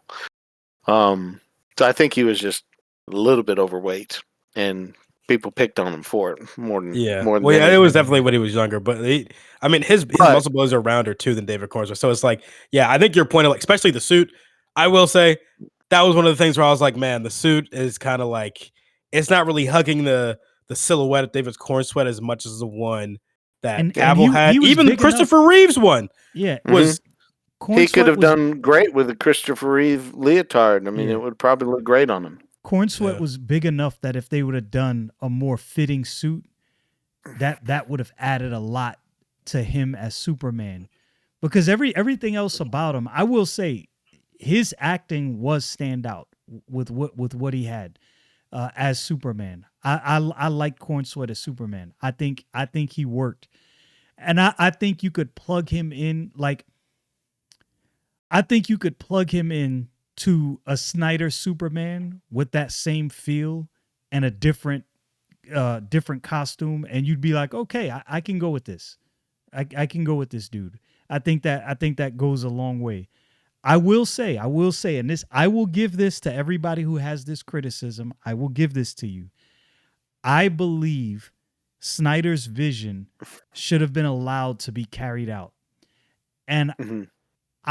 part of me thinks that James Gunn he felt slighted for being canceled, the whole Marvel thing being canceled, coming back, and he wanted to make a statement. And I can see that. Somebody made that argument, and I was like, I can see that. I can definitely see that, him wanting to make a statement now, being head of DC. Where do you think it goes from here? Do you think this will be good enough to relaunch the DC universe, or do you think it falls flat after this? Okay, so this is where I was going earlier was with it before, where James Gunn was just saying no Superman but mine, canceling the Superman and Lois show and stuff like that, just everything. And but still, coming back just a little bit later and say, okay, we're gonna have these Elseworlds and stuff.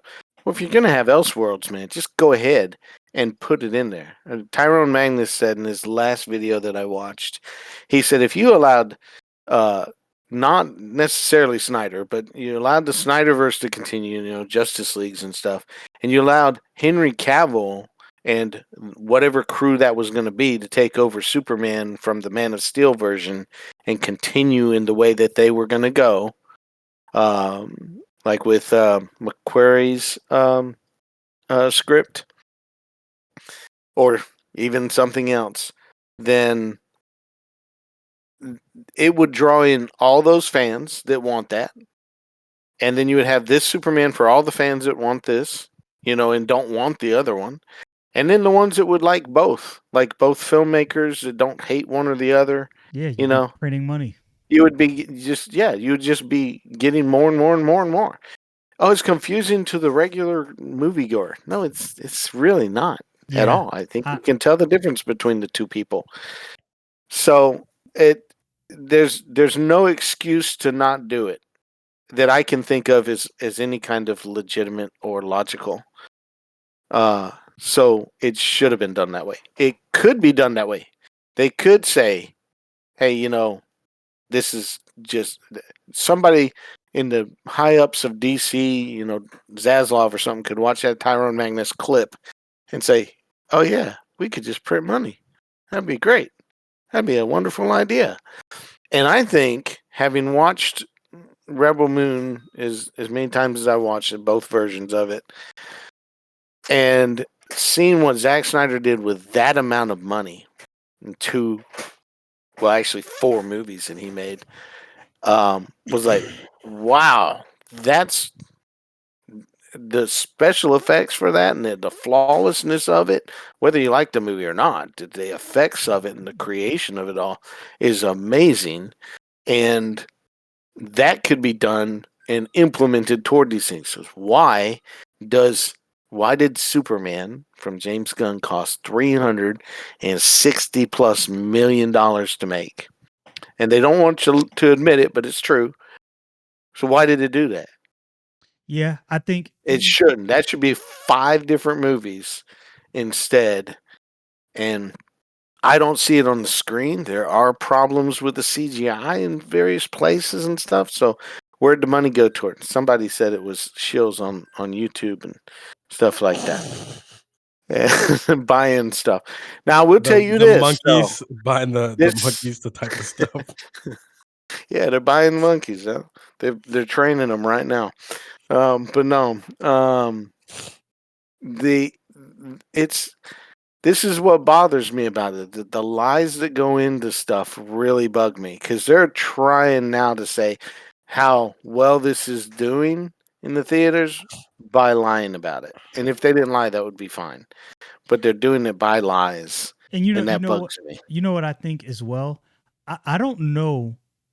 Clearly, there are going to be some movies that are going to be standouts, but I don't know if we ever get to the level of income production from movies that we did before COVID. Because I've noticed there's a lot of movies that, like, I think it was that Mission Impossible. How well did that do? Because I think a lot of people said that movie was good, but I don't think it's sort of doing fine. But they say it cost $400 million, which again, why did it cost $400 million? I think the cost of movies has to go down, and I'm with you. Yeah. When I'll tell you what proves this to me. Apple TV Plus, they have a show. I just did a video the other day on this. Isaac Asimov's Foundation, which people complain it's not exactly like the book. I just bought the book. I'm gonna see how well it is, but that's not the point. The point is the special effects and the things they do in this show. And I'm with you with Rebel Moon. I watched Rebel Moon and I was like, I could easily see this in a theater and these special effects would hold up in IMAX. Like this is very well done. I can't remember. I don't know if you remember the exact cost of Rebel Moon, what it was. I don't. I could try to look it up, but I think for both of them, it's under 400 million. I know for sure. That's I think there needs to be more creative ways to make movies. And like this what I don't understand. Why are the marketing campaigns? Why do they cost so much money? If I Oh, this let you me got just interrupt. Yeah, yeah, 166 million for both that's great. That's great. That's I mean combined budget. that's Wait, for the Rebel Moon movies? Yeah, yeah, that's what it should. That's Dang. what it should be. I'm not gonna lie, I he's looked up Top scamming someone. Gun. Top Gun, $170 million Top for Gun Top Maverick. Gun Maverick, That was a great movie. and that That was was a probably great movie. $70 million for Tom Cruise. Yeah, yeah. But I think there needs to be an adjustment.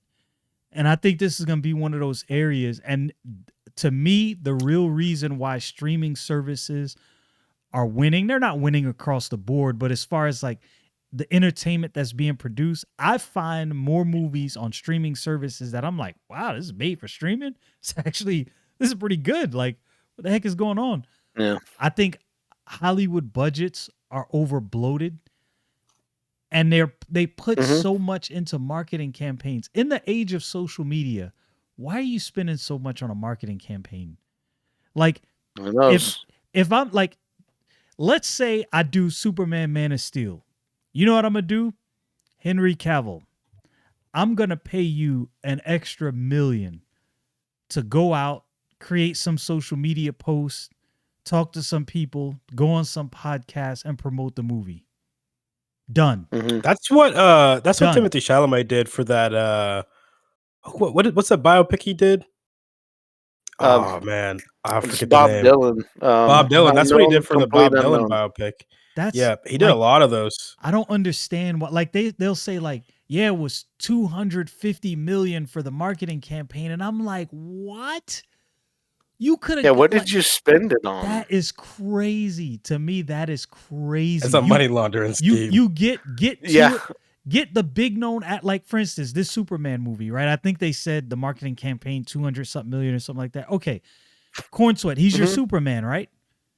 Get him to go on as many podcasts as possible. Send him to as many countries as possible. Pay him $2 million to do this over 6 months before the movie comes out. Have him popping up everywhere, just everywhere. That's all the marketing you need. That's literally all the marketing you need. You don't got to do anything else. And if you got a big name, if you got a Tom Cruise, hey Tom, we gonna pay you a cool $4 million. Would you just go around for the next, I don't know, 6 months, do all kind of different things to market this Here's movie? the thing, though. You actually have to have a good movie to make the money back anyway. Like Top Gun Maverick, I don't remember the marketing for it, but I do remember seeing some marketing and saying, I'm going to go. But it was such a good movie, and it had the flavor that real moviegoers in most of America like, that it, of course, made $1.5 billion on 170 million. So I don't think they expected that, but if they would make more movies of that flavor, they're going to make that kind of money back. And that's where the flops are coming in now. So like Jurassic World is being, like, Rebirth is being put down as not good. But that's critics. Have been doing that for a while, and the movies have been making $1 billion. This movie is still is right in line with the other movies. It's a little bit less than the other movies at this moment in time, as far as its box office, both domestic and all. So it may go on to make $1 billion or more, just like the other Jurassic World. Who knows? We just have to watch. But to me, it's not necessarily as good of a movie for a variety of reasons. I haven't seen it. But it was enjoyable. I mean, if you like the other ones, you should probably watch this one. Yeah, I don't know. I mean, there's a lot of movies that I've like seen the past few years where like either A, a lot of people didn't watch it, or B, people said it was worse than it was, and it actually wasn't that bad. Like the Craven movie wasn't a bad movie. I don't know. I don't know like what other movie people were seeing. I don't think it was bad. I don't think it was bad. It was all right. It was it was a fun movie. The first 8 minutes, I was like, this is a great movie. And then it quit. I don't think it was that bad. I think I don't think it was Ant-Man and that the bad. Wasp: Quantumania was a good I don't think that movie. was that bad either. It I think it made was a me pretty decent believe movie, that yeah. Kang was a worthy villain. Like I was ready to see Kang straight up destroy the Marvel universe. I was ready for that. And then, So I had a different perspective on Kang as he was portrayed in the movie, but in the end scene with a bunch of Kangs, I was like, okay, yeah, he's about to do what you just said. I could see him formidable in that way. I didn't like it very much through the movie. The movie was okay to me though. I was all right with it, and I didn't listen to a lot of the criticisms for it. But as far as like this movie or I should say um maybe we listen to stuff too much, but the the stuff behind the scenes bugs me because I'm part of it too. Like I said with Snow White, I have published my review of Snow White because I'm trying to make sure that they know it's there and and and maybe one day they'll forget about me because I don't know how they're doing it.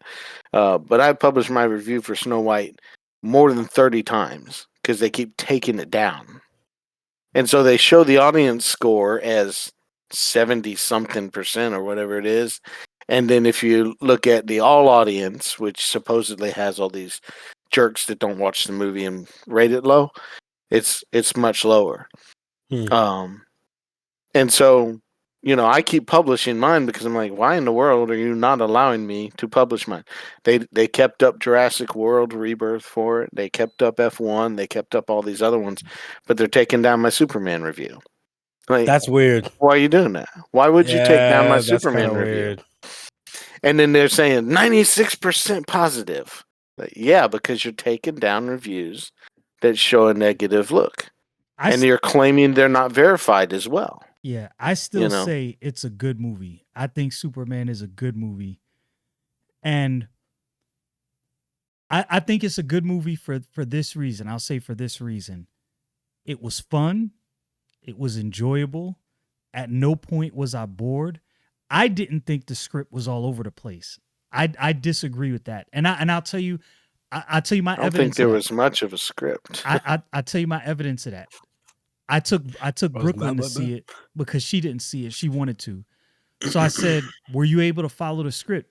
Yes, I understood everything that was going on and it all flowed. I understood from point to point what was happening. I said, did you feel like it was all over the place and loose? She was like, no, at no point did I feel that. Now, she is outside of the comic book review, Tyrone Magnus, Nerdrotic. Brooklyn doesn't know any of that. Not a comic book person. She's completely removed from that world. If you can get a person like that to really, and I could tell, I'm looking at her and I'm like, oh, she's into this movie. It's a good movie. Now, as a guy who likes Superman, I might say, nah, this falls short. But because I'm doing a lot more reviews online and I'm looking at a lot more movies and shows and doing a lot more of this stuff, I'm beginning to start to think, if I was a director, I'm directing Superman right now. What am I going for? I want to please comic book fans. I do. If I please every comic book fan, this movie is going to flop. Because I'm going to tell you what I've noticed. And I noticed this. I noticed this as a Marvel guy. So, let's use Captain America, right? Falcon becomes Captain America in the comic book. This is comic book accurate. That doesn't work in a movie, though. And I realize this. I'm like, they should have never had him take over the mantle as Captain America. Captain America should have just told him, hey, you now lead the Avengers as the Falcon. I believe you have what it takes to be the symbol, what people are looking for in a leader for the Avengers. That would have worked. Captain America, Brave New World should have been a Falcon movie. I think it would have done way better. And I realized in that moment, I was like, oh, man, things from the comic book don't really always translate well on the big screen. It doesn't work. It doesn't work. And I'm telling you, there was no way, in my opinion, there's no way they were gonna make Falcon taken over as Captain America work on the big screen. It was never gonna work. It was never gonna work. And they should have never done that. And that's why I stepped back and I said, you know what? I think I need to give some of these directors a little more grace, because even as a comic book guy, I'm beginning to realize some of this stuff doesn't translate well to the big screen, and you Yeah. can't make it translate to the big screen well. Well, and I think that to me is more, and other people have done this. I think even the beginning of Marvel was this way. That Man of Steel and Zack Snyder and the others that were beginning to create movies in that world were doing it. It's like, we're creating a world. This is our world. The character is you get certain things that make the character, and you put the character into this world, and we're going to tell this story, and we'll throw little homages here and To the there comic book. to the comic book. And we're Right. not going to Mm. recreate any comic book. If you try to recreate a comic book, you're asking for trouble because of exactly that. You're just not going to Not please gonna work. everybody. Yeah. Please Yeah.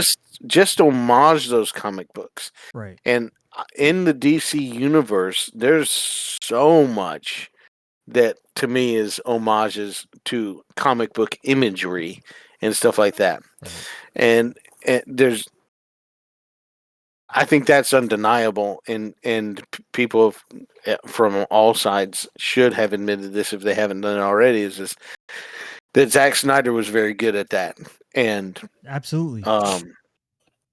remains so. In this Superman movie, there's I mean, I'm looking for it too, but there's very little that's like, that's iconic Superman drawn from the comics, reminds me of these heroic things. And the closest that it gets to it, it very quickly changes from it. And that's again my criticism, is the missed moments, the things that are possibly out of place or throwaway stuff. To me, it just, like, going back to Ultraman, it's just sort of throwaway. Now you've thrown away Ultraman. Unless you come out again and say Ultraman, then you're going to have the people that watch the movies say, "Wait a minute, you already did this guy Ultraman. Wouldn't you?" I think something happened in Marvel with what was it, the Mandarin, where they had introduced the Mandarin earlier People on hated in that. Iron Man 2, and then the actual Mandarin was introduced with Shang-Chi and the Ten Rings, and you're like, wait a minute, there's two Mandarins? Yeah. Was the actual Mandarin? See, I didn't pay enough attention to that there. Yeah, But I do know about the backlash of that. They tried to fix it and sending him to jail, and the Mandarin met with the actor in jail, and in a Marvel short, which not every Marvel person's gonna watch. So right. like, you can't do that way. Yeah, so Well, you can, but then you're. I think that may have been part of that directional thing where they're letting stuff in. They were letting stuff into Marvel, but Marvel's gone haywire, and I think that the Brave New World should have been a Hulk movie. But I don't think they know what to do with Hulk because of She-Hulk. Yeah, would have I'm worked. glad they are leaving Hulk alone for now. Oh my gosh! You know what I think needs to happen, and I've said this before with Marvel. It's hard to do because I think it's this incessant need to keep trying to fix something, and I think what they need to do, parlay 2 or 3 years, just a complete parlay. Talk about Marvel? Yeah, like we're gonna. I'll say this: if Fantastic Four doesn't work, if it's not good, then this is the one opportunity Marvel is gonna have to say, okay, we got to parlay. We got to parlay and go back to the drawing board. And I think I'll tell you another thing, because I've been thinking about this a lot the past 4 or 5 days. I would much rather, and maybe this is just the comic book guy thing, I would much rather just don't pre-announce movies. Just drop them out of nowhere. Just develop your plot, your story, and then just have a movie come out. Don't pre-announce to me, here's phase 1, 2, and 3. We're gonna have. Don't tell me any of that. Just out of nowhere, tell me so-and-so movie's coming out and allude to the next movie in a, post-credit scene or something like that. Leave me guessing. Because I think kind of what's happening is we're overloaded with information and expectations. And I honestly think a lot of that is actually killing some of these movies. Because if you announce, now this is as a Marvel guy, if you announce 4 movies in advance, I got a lot of comic book lore I know. So you got my mind reeling on what's coming. And when that doesn't come, you're going to have a problem. Because now you get guys like me. People typically know on my channel, y'all know when me and Don go over these things, this is the only time you're going to get any kind of I guess negative focus from me, because I don't do this on my channel. I don't have the energy to focus on things I don't like. I don't care to at all. If Fantastic Four is bad, you'll never hear me mention that movie on this channel. It will not come up. It will not come up. You won't hear me. What if somebody in the comment section is like, hey, what do you think about Fantastic Four? I'll say, did you see it? Yeah, I did too. And that'll be it. There's comic books. Like I think most of my viewers know now, if there's a really popular comic book that I did not go over at all, it's probably because I didn't like it. And I have no energy to go over things I don't like. Because I don't want to be a rage channel. I want to cover things, interesting things, and things I love. Because I think a lot of people are looking for that. But with that said, I think if, like I said, when you announce 4 movies in advance, okay, for those guys, who listen to my videos, watch my channel, that have wondered what I thought about some movies, this will be the only time you're gonna get it. Eternals, trash. Hot garbage. I remember when I saw that movie. I'll Hot never get that $20 back. Garbage. How do you have such an iconic beings in Marvel and just completely destroy that? The Dark Phoenix saga. How dare you try to do that in one movie? Are you kidding me? Are you kidding me? That's like Infinity Saga level story. You can't tell that story in one movie. So this is why I say, Marvel, DC, stop pre-announcing what's coming next. No. You went quiet for a moment. You said, "This is what I I thought say." that was me. I thought that was me. I thought my internet. Yeah, I thought my internet gave up for a second. I'm like, yeah. So it came out on a video because I can see my audio. But I was just saying, stop pre-announcing what's next, because I think that it puts pressure on the studios, and you put expectations on the people that know these stories, and now they have things built up in their head. Because you talk about, what's the new Avengers coming out? Doomsday. And not Secret War. Secret Wars coming out. Yeah, Secret Wars. Bro, these are stories I know. I got expectations. Yeah, now I got expectations. if you didn't tell me what was coming and you dropped these movies, I might give you some leeway, because I'd be excited, like, oh snap, I didn't know this was coming next, and now, oh, okay, yeah, this is good. I think there's several things that they're doing lately. Personally, these are, like I said, people watch my channel. This is the only time you get to hear my gripes. You're not gonna hear them after this. I don't want to know what's coming next. Surprise me and make it good. Because if you tell me I'm creating a story and here's the whole layout and then this is what's next and that's what's next, now I got expectations. If you just write a book and give me a story, I'm like, oh, that was good. Oh, this is the next one. Oh man, that was good. I like the way you. But once you build me up and build up my excitement and give me details, and you don't live up to those details, now I'm gonna say, yeah, this is garbage. You built me up to this, and now this is what I got. I don't like this.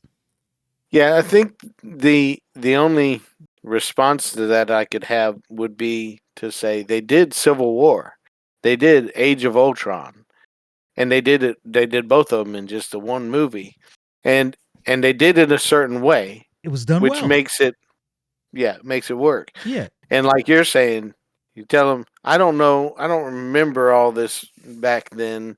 Carson may remember better. He'd be good to have in here talking about all the behind the scenes, because he'd go behind the scenes, and that is a detriment sometimes.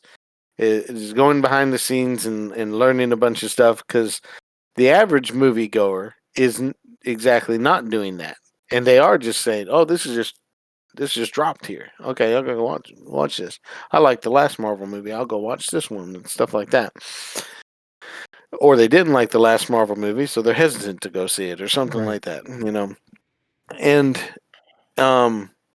that might be a really good idea. Is just to do that, or like I said, I mean the way to do that then would be to have a few comic book advisors that are really steeped in comic book lore, and say, you're hired to be able to talk to our writers. That's a smart idea. That's a really smart idea, because I think if they had something like a Rob from Comics Explained, like a Comic Drake, that'd be a good idea. I know that James Gunn at least has talks frequently with Jim Lee. The problem with that, now, James Gunn claims he's this great comic book student of Superman, and when I watched this, I'm like, what? I hate to say this. Again, this will be the people who watch my channel are going to see a rare version of me. I love Jim Lee. To me, he's one of the best artists to ever touch a pencil. That dude is destroying DC. I don't know what he's smoking in that front office. I don't know what he's on. I don't know what he's doing. Now don't get me wrong. There's some great DC books coming out and on the Absolute line, minus Absolute Power Superman. Is amazing. I'm just not a fan of Superman. Hey, just mail that one to me so I can read it. I'll give it to you. Yeah, I'll give it to you. If you want it, I will mail it to you gladly. I open that book and close that book. And this is why I don't read Superman. But Jim Lee is not good. He is not good running DC. He is.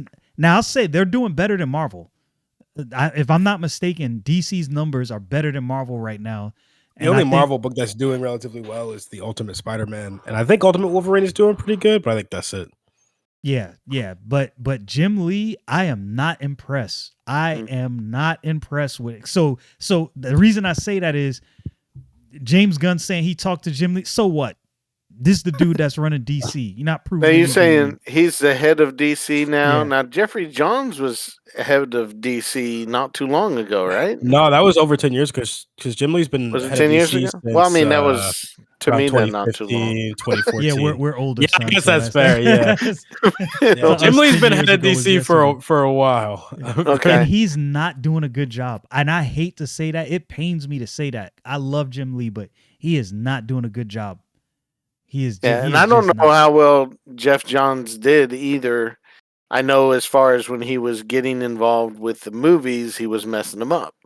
That he was one of the problems, with the movies, and that was what was going on then. And now we've gotten to the point where somehow Disney, Marvel, and Warner Brothers and all kinds are infiltrated with the modern desire to please 0.001% of the people with their filthy lifestyle garbage that people call woke. So that's the infiltration now, and they're just hiring constantly the writers for it and stuff like that.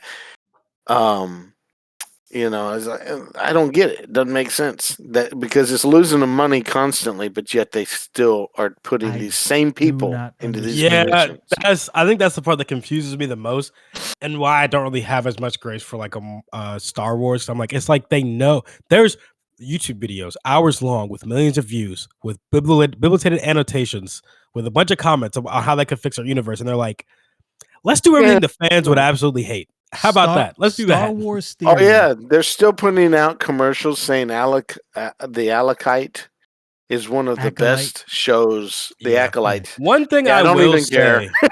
One thing I will say that's on topic. That's like a bright spot a little bit, right?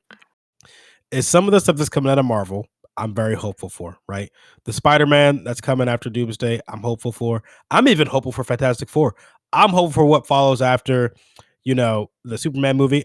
Mr. Terrific, I don't know how you feel about Mr. Terrific in the movie. I thought He was he kind excellent. of stole the show for me because, like, I remember the Mr. Terrific from the CW show. Horrible characterization. Because I know Okay. Mr. Terrific. His characterization in the CW, horrendous. But the Yeah. I characterization they know had I in know this very movie, little about him. I do know yeah, he's not homosexual in the comics, and they No. no, did he's that to not. the Yes, they character did. in the CW, Yeah, and I hated that. I, But I, I was yeah. okay with him. I'm kind of a mixed bag. I think that some of the jokes at moments are out of place. Just some. Well, that's a separate subject, but I'm Yeah. excited for the Mr. Terrific show and the fact that we're actually getting an accurate representation of him on the silver screen at least, because we've had it multiple times in cartoons where his characterization was pretty accurate. We've had it in comic books where his characterization was pretty accurate, but the only time I've ever seen him on screen in real life was a CW show, Yeah. and it was terrible. It was terrible. His character is as a matter of fact, type of person. He's like a Blue Marvel or an Icon, right? Very logical. So it's like seeing him like that in the actual movies, I was like, oh, this is great. And the fact that they're giving him a show, I'm excited for. I think it's going to be pretty good. Yeah. Though I didn't really like a lot of like the raunchiness of Peacemaker, I did thoroughly enjoy the show. I knew That's it. nothing about Mr. Terrific, was never interested in his One of the character, and smartest this in movie made me want to go get some yo books. I'm like, oh, in now in I, the I want to go get injustice some in the books now. injustice storyline where he's trying to get Superman to support what he's doing, he literally is playing chess with Superman, beating him in chess, then also speaking to Superman in such a way where Superman's like, you have a point, but I don't agree with your point. And it's like one of the best back and forth. It obviously is not one of the more action scenes, but I think it's still a dope scene. No, And But what yeah, was that in? this was the injustice storyline. Superman was trying to Okay. get Mr. Terrific to take away like every weapon ever, and Mr. Terrific was pretty much saying you could do that, but it's going to cause more issues than it's going to fix. And Superman was like, "Well, we could just force people to." I'm just like, "Okay, I don't know if that's a good idea either." And he was essentially just sunning Superman. It's pretty crazy, but Mr. Terrific is that guy for real. So I'm yeah, I'm very excited he had a and good and I portrayal in the and movie. this is to me one of the bright spots of the movie, and I said this in my review, and this I stand by. I stand by. Superman is a good movie. Is it a good movie for somebody who is a fan of Superman? Probably not, especially after talking with Don. Probably not. But it's a good movie, and maybe that's what James Gunn was going for, which is as crazy as it Mhm. is, the more I look into these movies, I'm beginning to understand. But then this comes from an inherent problem that Don just pointed out. Because comic books have been seeking approval from people that don't read comic books, they have lost many comic book fans. And so now all they're left with is trying to attract an audience who wasn't really into comic books. Now, with that said, I again stand by this. James Gunn made a movie for people who are used to reading comic books. This is a comic book reader's movie. The unfortunate thing, again, after Don's expert witness testimony, is this doesn't seem to be the Superman that we come to love in comic books. Now, because I don't read Superman, I I was immune to this.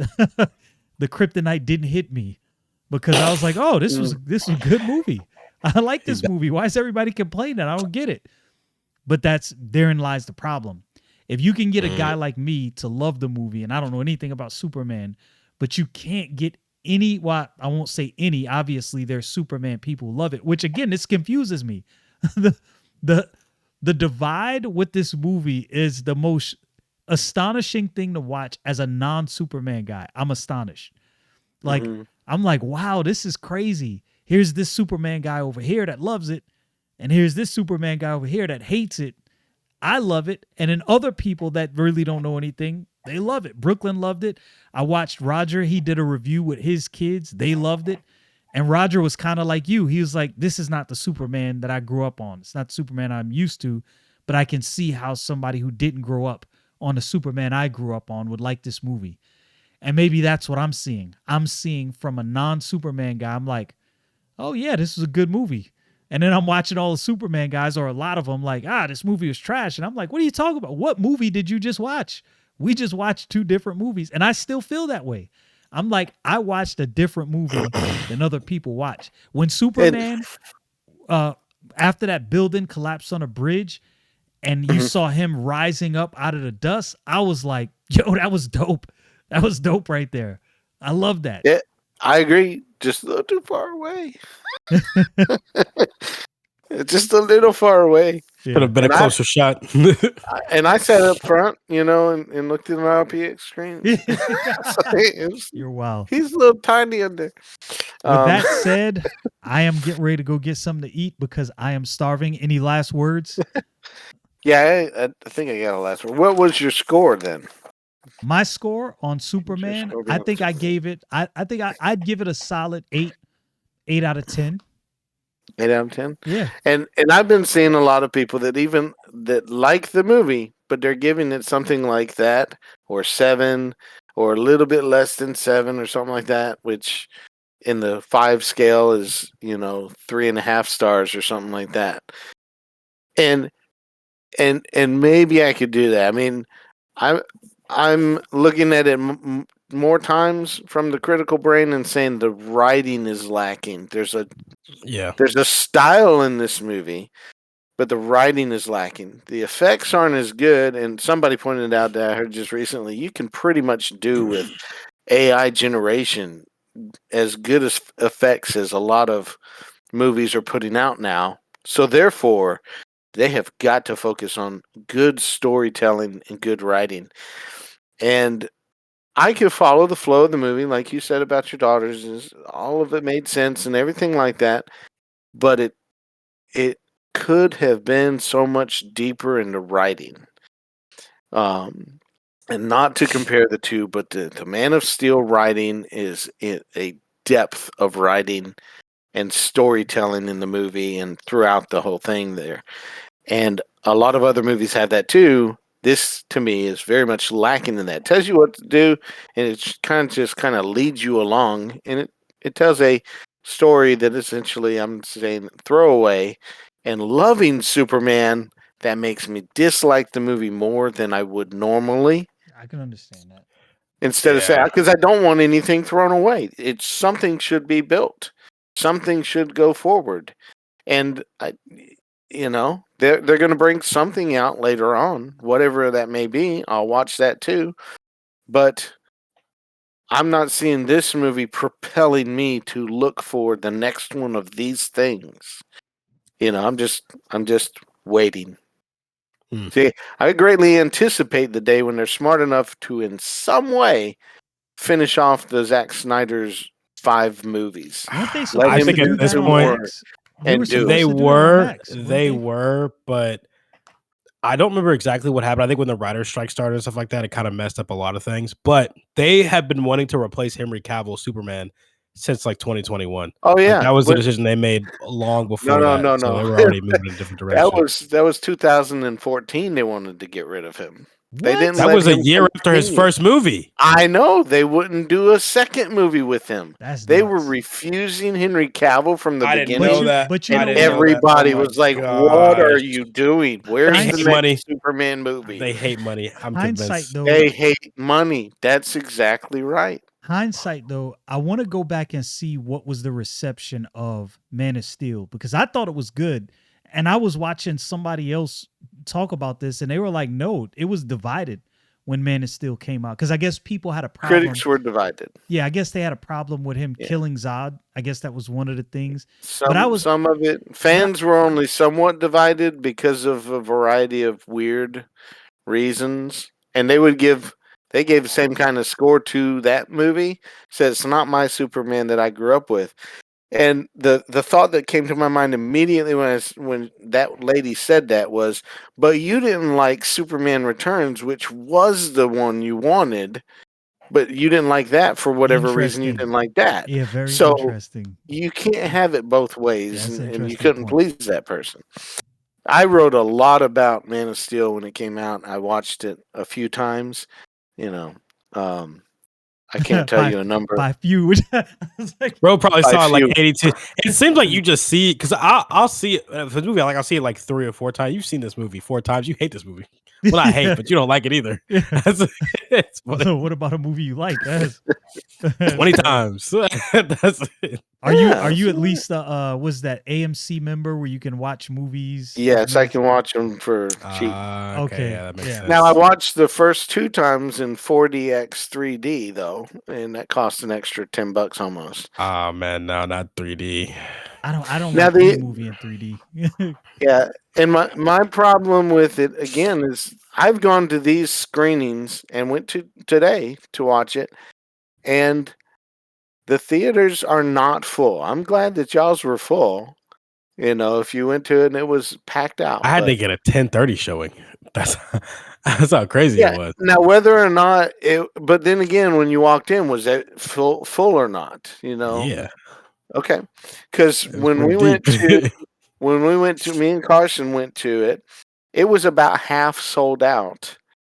But when we went, only half of the people that were sold out showed up. So I'm like, what is going on with these people not showing up to pay? They're paying for a $30 or $10 ticket, not showing up. That's really weird. And then I hear other people saying, "Hey, you know, mine was packed out, no other seats." And I wonder if that means they were buying it and it looked like it was sold out, or really when they sat down, everybody was filled in around them. You know, I'd love to hear the truth about that, whichever way. Because it's a lot of conflicting info. Yeah, my experience has just been a lot more empty. So what'd you say you rated on a scale of 1 to 10? What'd you say? I'm curious. You went off on a tangent, and I was like really curious to hear what you would say, and then we got to my 2 brains, right? Let me pull it up actually because you got this written down too. I scored it to Letterbox. Because Rotten Tomatoes won't put my score up. So on Rotten Tomatoes, I'm giving it a 1 because they have because they took your score down. Ultimately, on Letterboxd, I'm giving it a 2-star rating. Now, I could give it a 3 to 3.25. Trying to just ignore some of the things that just I feel are too much of a missed opportunity, because it's a lot of missed opportunity things that make me upset about it. That's understandable. That thing that makes me say, "Oh yes, next movie, what is it? Come on, let's go." Because a lot of it, I want to see what happens. What is this Mr. Terrific? What's he going to be? Tell me more about it, because I know nothing from the comic books. I want to see. That's why we're getting the show. I want to see his thong wearing spheres and what they do. You say thong wearing spheres? His T-spears? I was making sure I heard that right. I want to see it. I want to see Hawk Girl, as much as some people don't like her, and I didn't necessarily like her screaming constantly.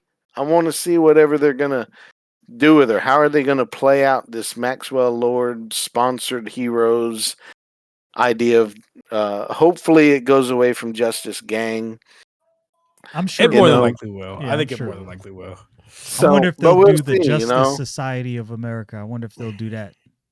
But at the same time, I'm like, I don't really care. I think I wouldn't mind if WB Discovery just went completely out of business, and maybe somebody that really cares would buy up the thing and say, "Hey, we're going to do these things right." They're not going out of business anytime soon. I'm wondering. I believe that. So I'm wondering, and I've thought about this now that you say that. I've wondered the past month if we would have been better off if both Disney and Warner weren't buying up all of these properties. But then, would we have ever gotten connected universes in movies? So it's like a catch-22. Like, yeah. Well, the problem with Disney Marvel is who they hire to write these things and form the direction. I've never read this comic before. That's wrong. And it's not even necessarily about that. They're just not good writers, and they have the worst ideology in the world. Like, come on, look at the success of Top Gun Maverick. Yeah, that should tell It's you everything you need to it's know about as what direction to go, what people want to yeah, see. Yeah, I it's as agree. plain and obvious as you could possibly figure out. Yeah. But So Ezekiel, that would go into a whole bunch of different other movies and stuff. what's your score before we end? What do you give it? If I was on Letterbox, if I was like rating this on Letterbox, I'd probably give it like 3.5. I give it a 3.5, 3.8. But I give it like an 8. I give it like an 8.7. Yeah, Not I a bad think movie. I think it's a pretty decent movie. I'm not gonna say it's like Batman levels of good, but it's a good movie. I'm definitely gonna go see it again. yeah, I We'll have agree. to have the Batman full discussion or something. Oh nah, you don't want that. Batman's the character I know the most about. I'm sorry. It's not gonna be. Yeah. Well, mine would just have the two of you explain it to me as I watch it on screen and say, I "Oh, don't like this part. okay, I see what he's saying." Because I'll I'd give be down. I'll I'd be give you you down. I'll, only got to hear me say that I didn't like how he was walking at that moment, and it didn't I'll really give get to much else. I'll give you one thing Much else. that most people didn't understand, and I understood it immediately. At the end of the movie, where he hit the fire extinguisher and you kind of see him look at that, I'm like, smoke grenades. This is where he first gets the idea for this. And I understood that because this is year 1, year 2 Batman. He's just figuring things out. I understood that going into the movie. So the things that people struggled with, I'm like, what are you talking about? He literally just put on the cowl. He's just learning his way. He is just figuring this out. I think people are not used to watching character development. I think people want character development in small fragments, and they want everything given to them on screen, polished right out the gate. Right? The same thing happens, and I'll end with this. Same thing happens in Ultimate Spider-Man. People had a problem with the fact that Jonathan Hickman, across many issues, it was a lot of dialogue. And I'm like, you people are too impatient and you're not used to character and world building. That's a problem.